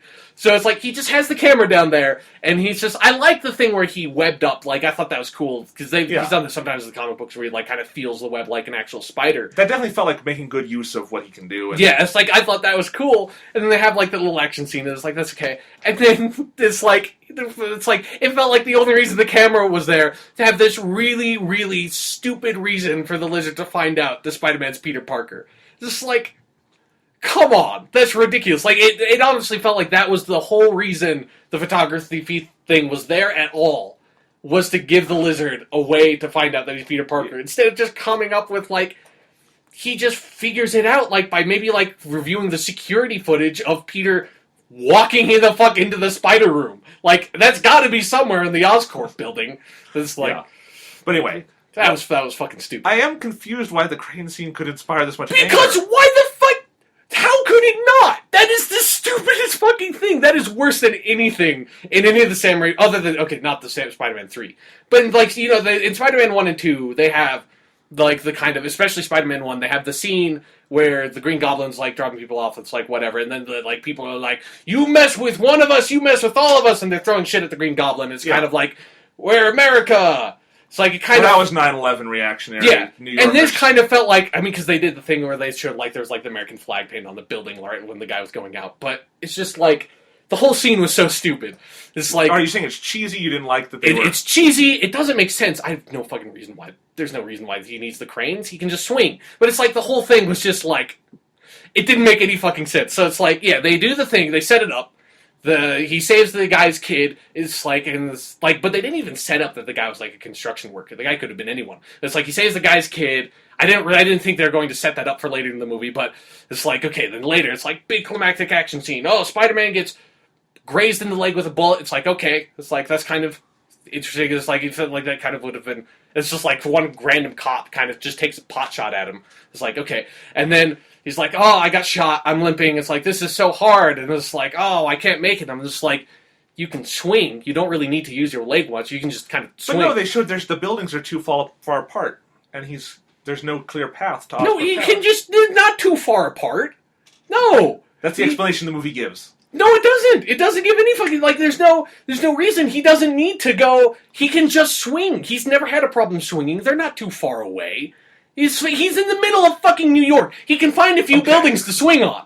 Like, there's Then he's too low, because he needs to get high up to get to the top of Oscorp. But you can get higher by swinging over there. There's no reason for the crane. But anyways, no, it's like the guy, Spider-Man's trying to get to the Oscorp building. It's like, for some reason, I can't get there right now. And then cut to, like, they have the news chopper is filming him. And the woman saying, it's like, it looks like Spider-Man's been injured. It looks like he's trying to get to the Oscorp building, but someone needs to help Spider-Man. Like, she like says basically, I don't know exactly, but she says basically that. It's like, he's injured, he needs help, he's trying to get to the Oscorp building, and it's like, oh, the dude who Spider-Man saved his kid is watching the TV, and is like, I need to help out Spider-Man. Like, Spider-Man's in trouble. He needs to get to the Oscorp building. Someone needs to help him. This looks like a job for me? And so he's like, get Gary on the phone. It's like, to tell him we need this. Or he says, like, is Gary still running the crane operation? It's like, yeah, get him on the phone. It was like, okay. And then fucking just like, apparently every crane dude, even though the city's being evacuated, every single crane guy was in their cranes, situated every single block, all the way to Oscorp. Just like, and they were all sitting in their cranes doing fuck knows what. It's like, it wasn't set up that there was like construction leading up to Oscorp earlier. Just like really conveniently. And that they were apparently doing it at like midnight. And they're just like all there. And then fucking like Spider-Man, this is like the best part is the music. It's like super dramatic. I like love it does the music the big in that scene. like yeah, it's like it was a nice music, but it just made the scene so comical because then he looks up and it's like all the cranes are swinging into place. This is perfect. It's like what the Spider-Man's just like, oh yeah, like it's just like yes, it's like now I can swing to the Oscorp building because there are cranes. That's a thing now, I guess, is I need cranes when my leg's been shot. And so then it's like, it's just so cheesy. There's no reason. It's like, there's so many problems. It's just like, why are the people still in the crane thing? It's like, it's midnight. It's like, why are the cranes situated at every single block leading up to Oscorp? It's just like, it is like, why? Why is this happening? Why does this need to happen? This is just stupid. This is so fucking stupid. Like, that's not... You could have had, like... The dude could have been a taxi driver and pulled over and been like, Spider, get in my car and let's, like, and drive him to the Oscorp building. It's like... That would have been lame. Still lamer than fucking calling in cranes to swing into place? Like, that's just stupid. It's an epic visual and he can swing through It's an epic visual! It's so fucking stupid! I can't believe you like that scene! I like what's... Because it's like the music swells and it's like the cranes move into place and you're like, really? This is your big moment? People moving cranes into place so that Spider-Man doesn't need to be into place? And then they even do the thing where like he can't quite make it to the next one and he's falling and then oh, look at this, oh the crane comes up and it's the fucking dad who got there fucking somehow. Just happened to be right there. Well, where was he before? We don't know where he was. He could have been right there. Well, I mean, that's a huge fucking twist. This is like, even though I'm not the guy working the crane operation, he's not the crane dude. He had to call the crane dude. He didn't even know if the crane dude was still the crane dude right now. He had to find out and then call the crane dude. It's just like, in the middle of the night when the city's being evacuated. It's just like, So what I get is you hate this movie because of cranes. Well, it was just stupid. It was one of the stupidest scenes I've seen in a movie in a very, very long time. That was a stupid fucking scene. Okay. Okay. We will agree to disagree. Oh, this has reminded me of another thing. They did the lizard with Kirk Connors, but they didn't do the lizard's family, who are like the point of having the lizard. It's like you don't. Every single lizard story is Kirk Connors, like, for whatever reason, he reverts back to the lizard form, and then his family contacts Spider-Man, and they're like, we need you to help us out. And it's all about the drama of Kirk still has a family, he loves his family, and his family's trying to help Kurt out. Like, that's, like, and then the lizard tries to make everyone else into lizard people because that's what the lizard does. I actually know this, and I noticed it, but it just seems like, to me, they didn't have time in the movie to do it. It's a busy movie. But it's just like... That's at least 2 more characters you have to develop in a movie that has at least 10 important characters. But it's like, if you're not going to do the family, don't do the lizard. Because that's the point of, like, that's one of the biggest things about the lizard. That's like one of the biggest things I latch onto about the lizard. That's like every single old school Spider-Man story with the lizard is dealing with his family, because they're major characters in the Spider-Man continuity. It's just like, if you're not going to do this lizard's family, if you don't have time to do that, it's like, pick a different villain. If this guy didn't really need to be the lizard. But here's the thing. That's an issue you have because of your knowledge with the comics and comparing it in a different context than just the film's own context. Yeah, but because it's an adaptation of material. Like, you set up certain expectations and you have a certain responsibility to adapt the material. And it's like, that's who the lizard is. Like, it's like, I'm not saying it's a terrible movie because of that. But I'm just saying it fails as an adaptation in a certain way, and it could have been... And that's one of the reasons why the lizard, I didn't really care that much about the lizard, because it didn't, like... I didn't really identify with him. It's like he didn't... Especially when he turned into the lizard, it's like his motivations became really ambiguous. He just kind of went insane, and apparently he's schizophrenic because he has the one kind of green goblin he's seen in the sewers. He's, like, talking to himself in his head. It's like... It's just sort of like... It's a really weird thing. It's like, I don't understand why. It's like... You need to do the lizard's family, at least for me. Like, I know that's one of the biggest reasons after I came out of the movie, and I realized that I was like, wait, his family wasn't anywhere in that movie. I know he had a wedding ring because I saw it in the trailers, and I was like, oh, he must have a family because of that. But they didn't. I guess maybe they got cut or something like that. But okay, well, let's go back to talking about things we really liked. I guess one of the things I really wanted to talk about here is I'm a big movie music guy. You know, I really like to write about that and talk about it, and I own a lot of movie scores and stuff. And going into The Amazing Spider-Man, one of the things I was most apprehensive about is that they were dropping the Danny Elfman score, which we both agreed was really good for the Sam Raimi movies, and they had gotten James Horner to do the score. And I think James Horner has written 3 really great scores in his career: Star Trek II, Titanic, and Braveheart. Those are all really good movie scores. And then since Titanic, he hasn't done anything memorable in the slightest. But I don't know what happened to him. He did a really good job on Amazing Spider-Man, and I really love this score. I like that he went in a very different direction than Danny Elfman, but one that really fit what this movie was doing differently. And I bought that score as soon as I got home from the movie, and I've listened to it like 15 times now. I like every time I go into iTunes and I need music for writing, I've been listening to that. And really good music. Danny Elfman's score was all built around these giant, big themes, which is what was good about it. He had a lot of good, iconic themes. James Horner starts in the first track or 2 with a bunch of little motifs. Like, the main one is only like 4 or 5 notes, and then it's just a good piece of musical composition where over the course of the film and the score, he develops those into bigger and bigger melodies and really fleshes them out until you've got the last 20 or 30 minutes of great music where he's got all these things that have built up and are clashing and really working together really well. And that's definitely one of the most memorable parts of The Amazing Spider-Man to me. I think it does everything a movie score should do. But yeah, I mean, I liked it. I didn't like it as much. I mean, and I've had a lot of time with the Danny Elfman music. Yeah. It's like I feel like I like the James Horner music. I thought it was good, but it's like it was a bit too much generic superhero for me. Where it's like it didn't feel like that had to be Spider-Man to me. Like that score, it's like that's not a big issue. Like that could have been like a Daredevil score. That could have been like anything. Like I don't think that, because I think it works so well when you listen to the music and how specific each motif fits with different parts of the story and things like that. I mean, Especially one of the best moments is the stuff on the roof between Peter and Gwen.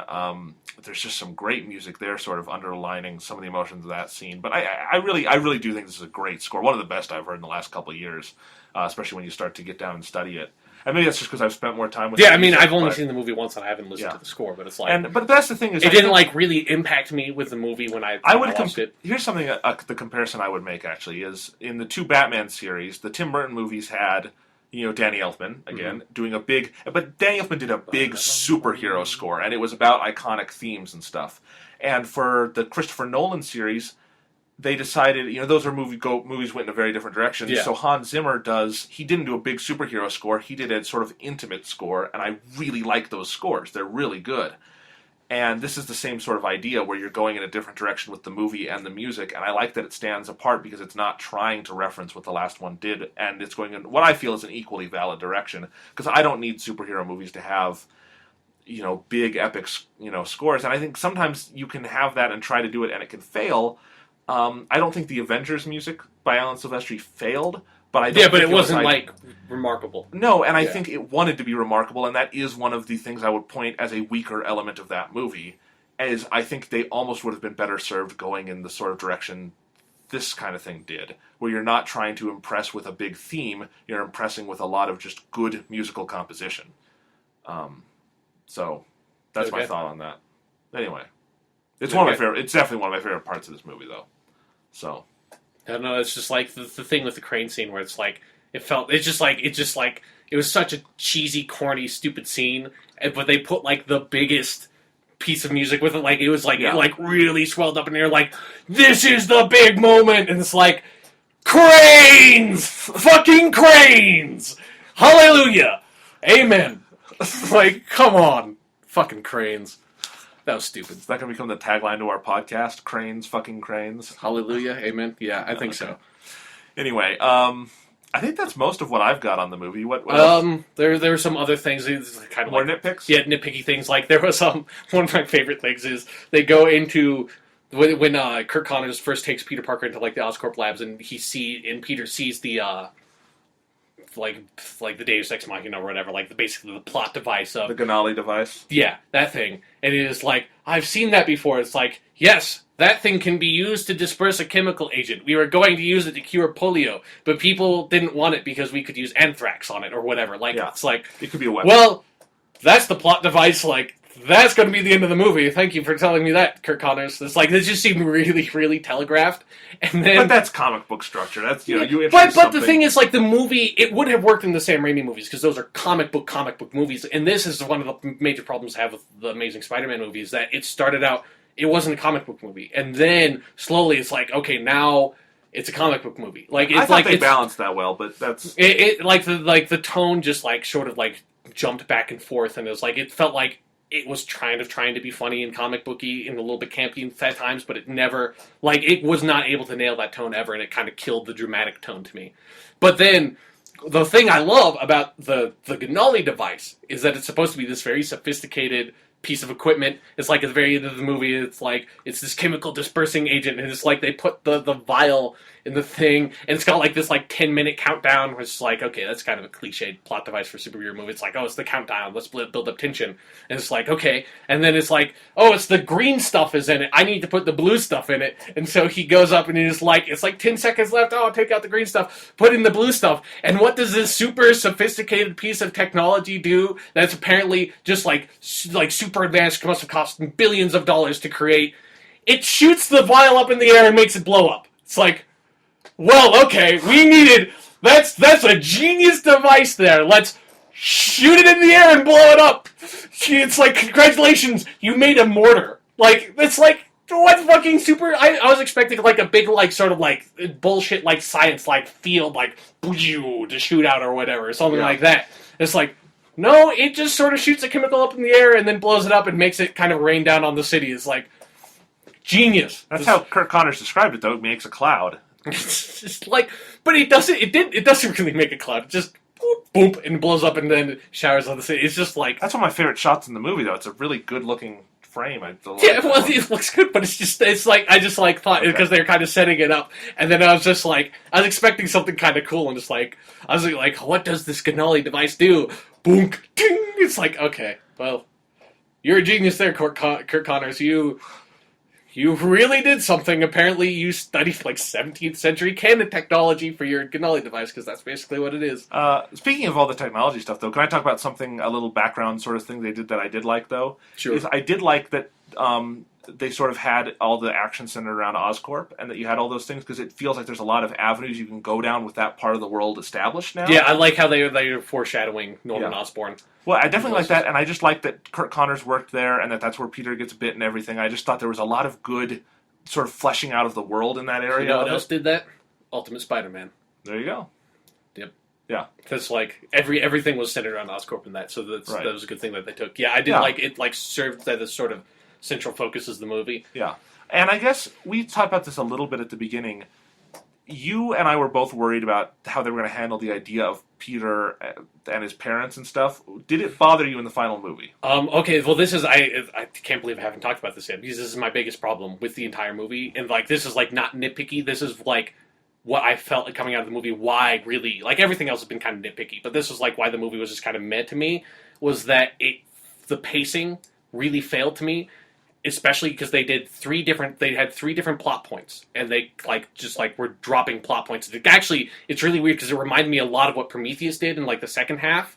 Only it wasn't as bad as Prometheus. Like Prometheus had a lot of other stuff with it, but it's like this weird sort of pacing thing where they just will pick up a plot point and drop it. The first was the parents thing, and this has been, and I'm almost positive a lot of this was like cutting stuff out and editing. No, I'll tell you about this because I know what happened. Because they were billing it as, this is the untold story. This, like, all the trailers were showing a lot of stuff, and it's like, I need to find... I remember like one trailer was Peter Parker's like, I'm finding out the mystery about my parents, or something like that. It's like, there is a mystery about what happened to my parents. And it's like, that was all over the advertising. It's like, okay, this is That's the advertising. Talk about the movie, though. This is setting up what the movie was marketed. This is like what it was saying it was going to be. That's what the marketing department was saying the movie was going to be, not the movie. Just let me finish what I was saying. Okay. It's like...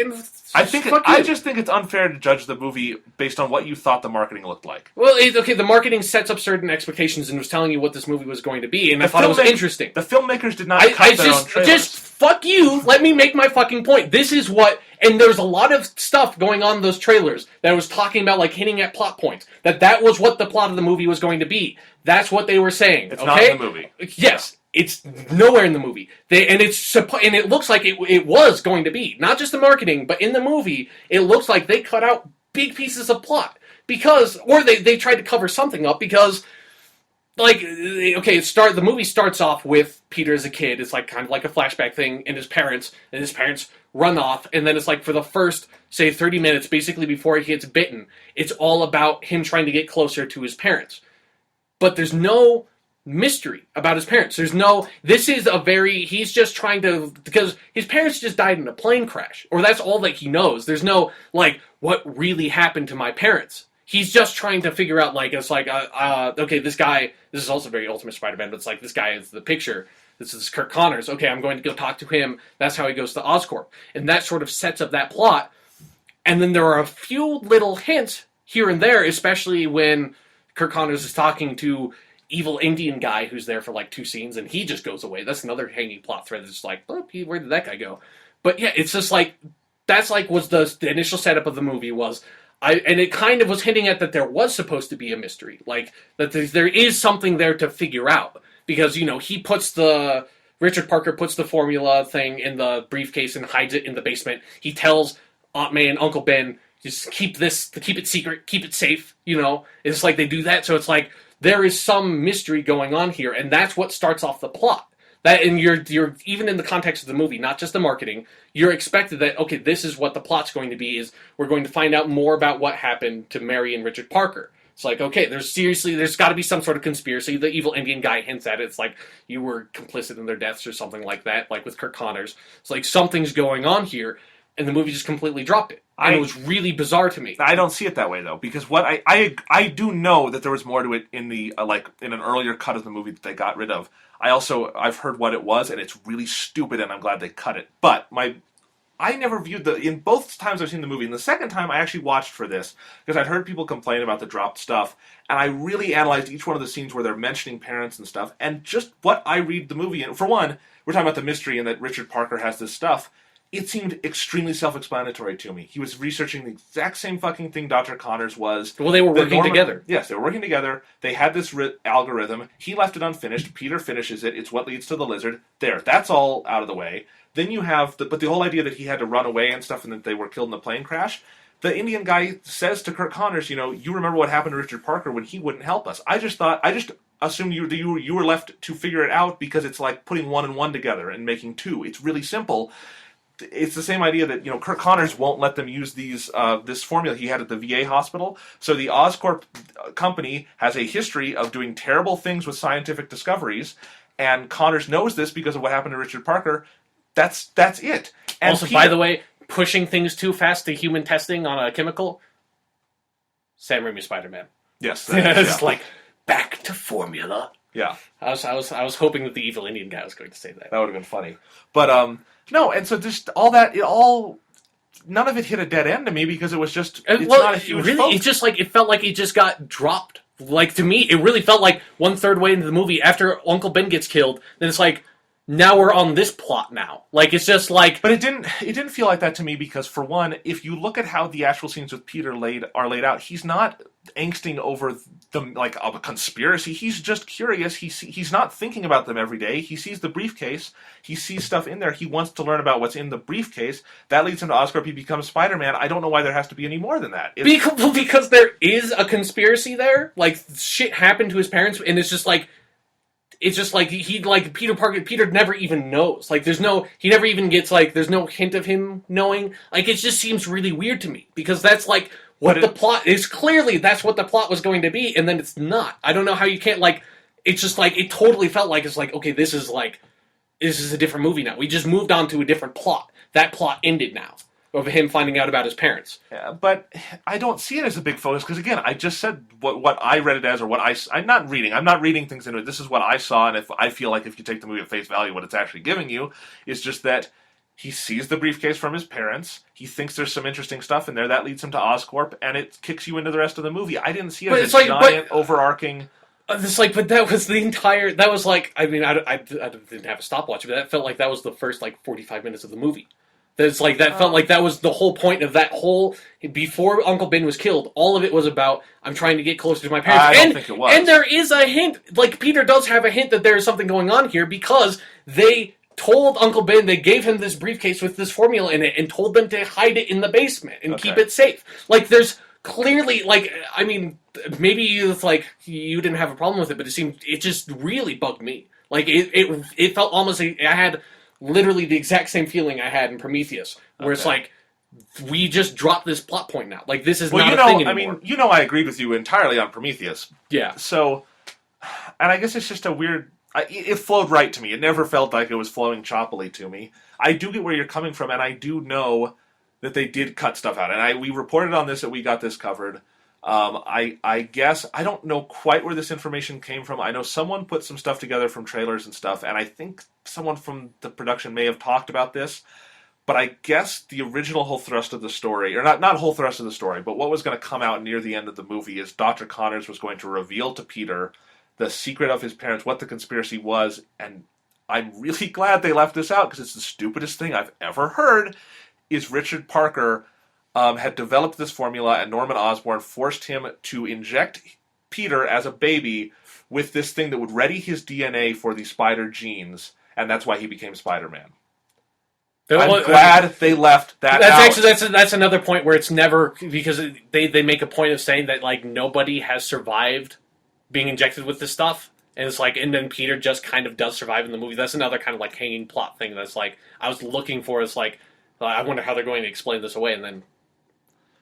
But would you have been happy if that was the explanation? I mean, if they did it well, yeah. I mean, it's I don't know because I haven't seen that version of the movie. I mean, it could have been terrible. Maybe if the movie's better off for cutting it. I don't know, but it's it definitely gave me this. I mean, it's they're definitely because there's obviously something in the movie that's they're trying to build up to something with that, because that's the whole like first third of the movie. It's like that's the first act But of the movie. I reject that's the setup for the plot. I reject that it's the whole. There's a lot more going on. Okay, it's not. I mean, it's not the whole point of the movie, but it is the main point. I would say it's what's set up. It's established in the first act. It's the introduction. It's to the movie. Yeah. It's like that's the introduction to the plot. That's the plot you're given at the very beginning, and then it does it again. It switches to Uncle Ben gets killed, and then now Peter's off on a revenge mission for Uncle Ben, and he's going off and trying to find the dude with the tattoo, and you have the funny, witty scene from the from the trailers.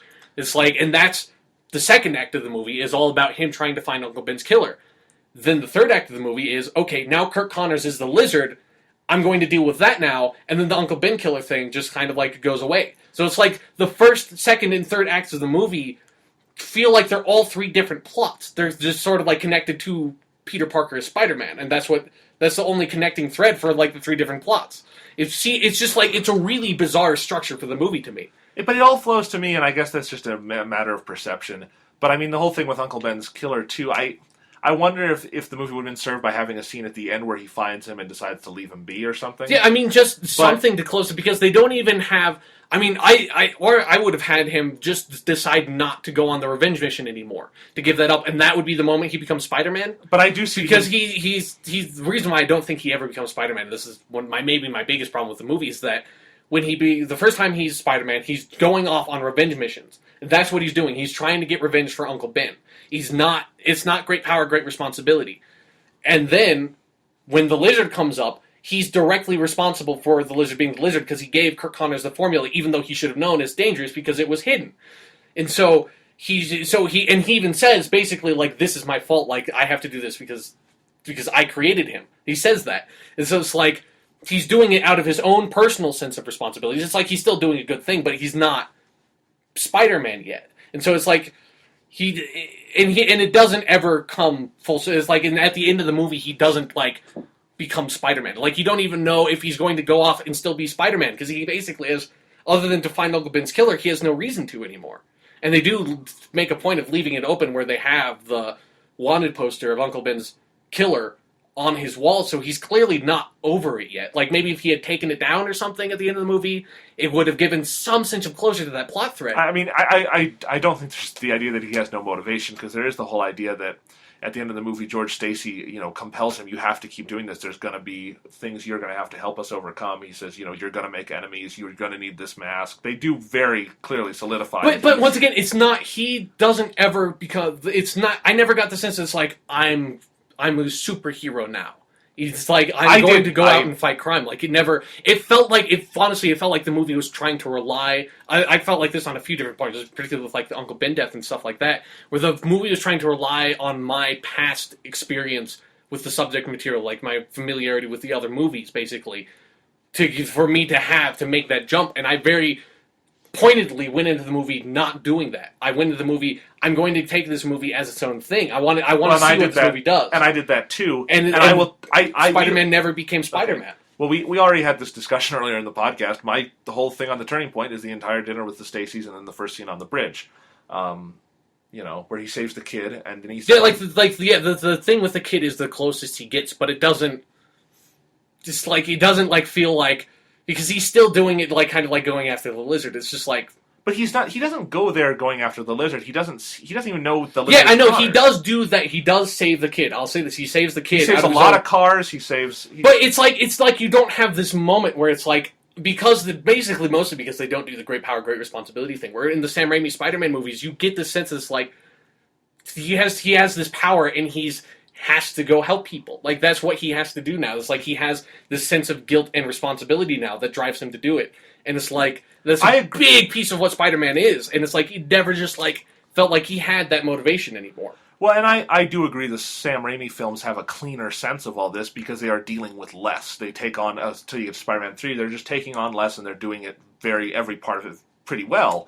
And this movie, bites off more. It's doing a more complex version of these things, and I appreciated that. And I agree it didn't do it perfectly, and I've already pointed out the little nitpicks I had with it and stuff, and I guess I completely understand the issue you have with it. It's just I perceived fuck you. I didn't. I'm not telling you you're wrong because we disagree. Because I'm right. No, you're not. Because I'm right. No, I very clearly perceived both times I saw it moments where I thought that's where he becomes Spider-Man, or really I think it's near the end. But there's that all worked for me, and I think we've already talked about it. But Yes, well, anyway, let's see. I wonder if I have anything else in mind.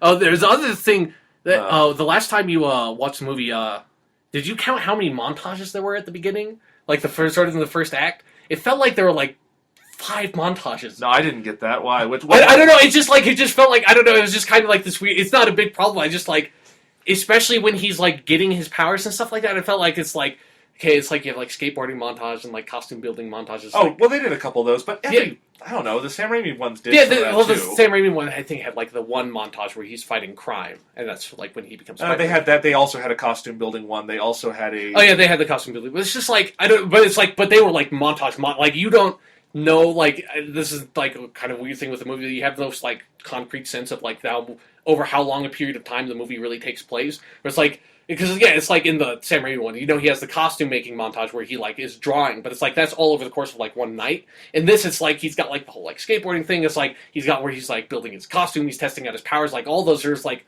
it's not like a big deal. It just felt like it's like they're like, I felt like 3 or 4 montages to me. It's like near the beginning of the movie. I actually did like that whole section of the film though, because I did like this kind of sense of scope and how they were very showing sort of the methodology behind him becoming.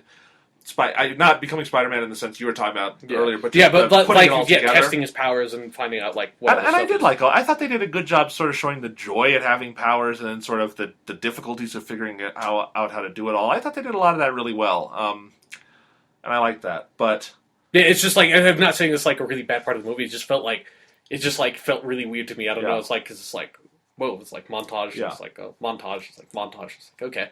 Yeah. So I think that pretty much wraps up our big Spider-Man discussion. It sounds like I liked it a lot more than you did, but neither of us. Yeah. I'm not saying it's a bad movie. It's like I was a lot more negative on this than I meant to be because you were like really positive, so I kind of had to naturally. No, and that's good. That's what this is for. And it's like I really recommend. Well, I mean, if you're listening to this, I hope you've already seen it because everything got spoiled. But it's like it's a movie I would recommend that you see. It's like I don't think it's a great movie. I think it's a good movie. There's a lot of stuff wrong with it, but I do have to say, at the end of the movie, I'm more excited for a sequel than I thought I would be. Because I was pretty lukewarm about having this movie at all. Like, I don't really need another Spider-Man movie, particularly not an origin one. But I like that there could be a really, really good sequel. It's like, and I hope there is a really good sequel. And I guess I'll say I do want to stress this. I hope people don't think, like, listening, that I love this movie because I went in, like, really wanting to love it. I probably went in with the exact same attitude Sean did, which was that, and we talked about it before, we both were sort of cold on the marketing. We both were sort of cold on the idea of, they don't really need to do it right now, all those things. I just, wanted to go in with as open a mind as possible, which is a little difficult for this movie, I understand. And I was really impressed by it. I really liked it. It hit a lot of the checkmark boxes I have for superhero movies, and then did a lot of stuff I just was unexpected and I was surprised by. I really did like it. Not everything about it was great to me, but so much of it, and I guess what I would talk about is I think we've gone into the minutia of the movie a lot in this podcast. And I guess the overall effect of the movie really hit me. And that's something you can't quite describe easily, but just when I walked out of the theater both times, I was really invigorated. I was almost creatively inspired. Like, I wanted to go, make something like that, or, do a cool not make another Spider-Man movie, but, It's like, I want to go make a Spider-Man movie. No, but it made me, maybe want to write about this movie, about other stuff. And I think that's something that is sort of invaluable for criticism, is just to say, what was your overall feeling, after watching the movie? And I really loved it. And I did make sure to watch it a second time before this, because obviously with any of these movies that are big and you have a big investment in them to begin with, that your first viewing can sometimes betray you a little bit. And so I did make sure to see it a second time. And I liked it, if anything, even more the second time. I think there were things that I did go into it sort of with things in the back of my head that I'd read from other people or I'd sort of noticed as flaws, and trying to pick that apart, especially with the whole idea that some of it feels incomplete. I really did try to watch the second time to try and sort of zero in on that, and it flowed to me just fine. But at the same time, I did see what people meant by it, I guess. The fact that it has 3 different plots that aren't particularly related to each other? Well, I don't think that's true. But anyway. Or, it has one plot that just doesn't go anywhere.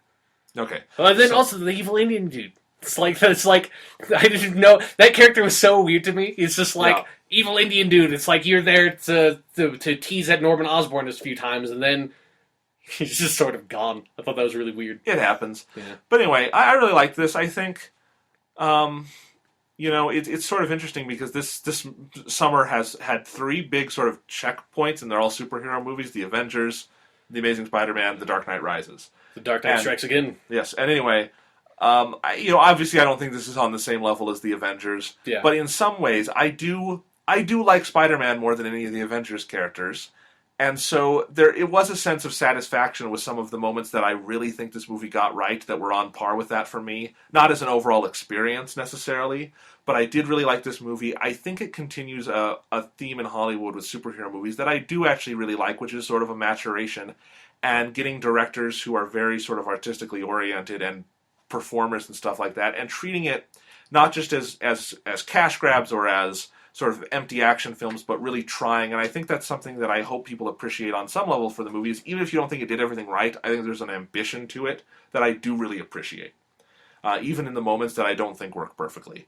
And I guess that's one of the biggest things I like about it. But I really like the movie. So, Okay. yeah. All right. So that's our podcast. We will see you next week with a topic to be determined. But for now, TBD. yes. To be determined. That's what that means. Yeah, I know what that means. Okay. All right. You look confused. We got this covered. Visit us. All that stuff. Bye. Bye.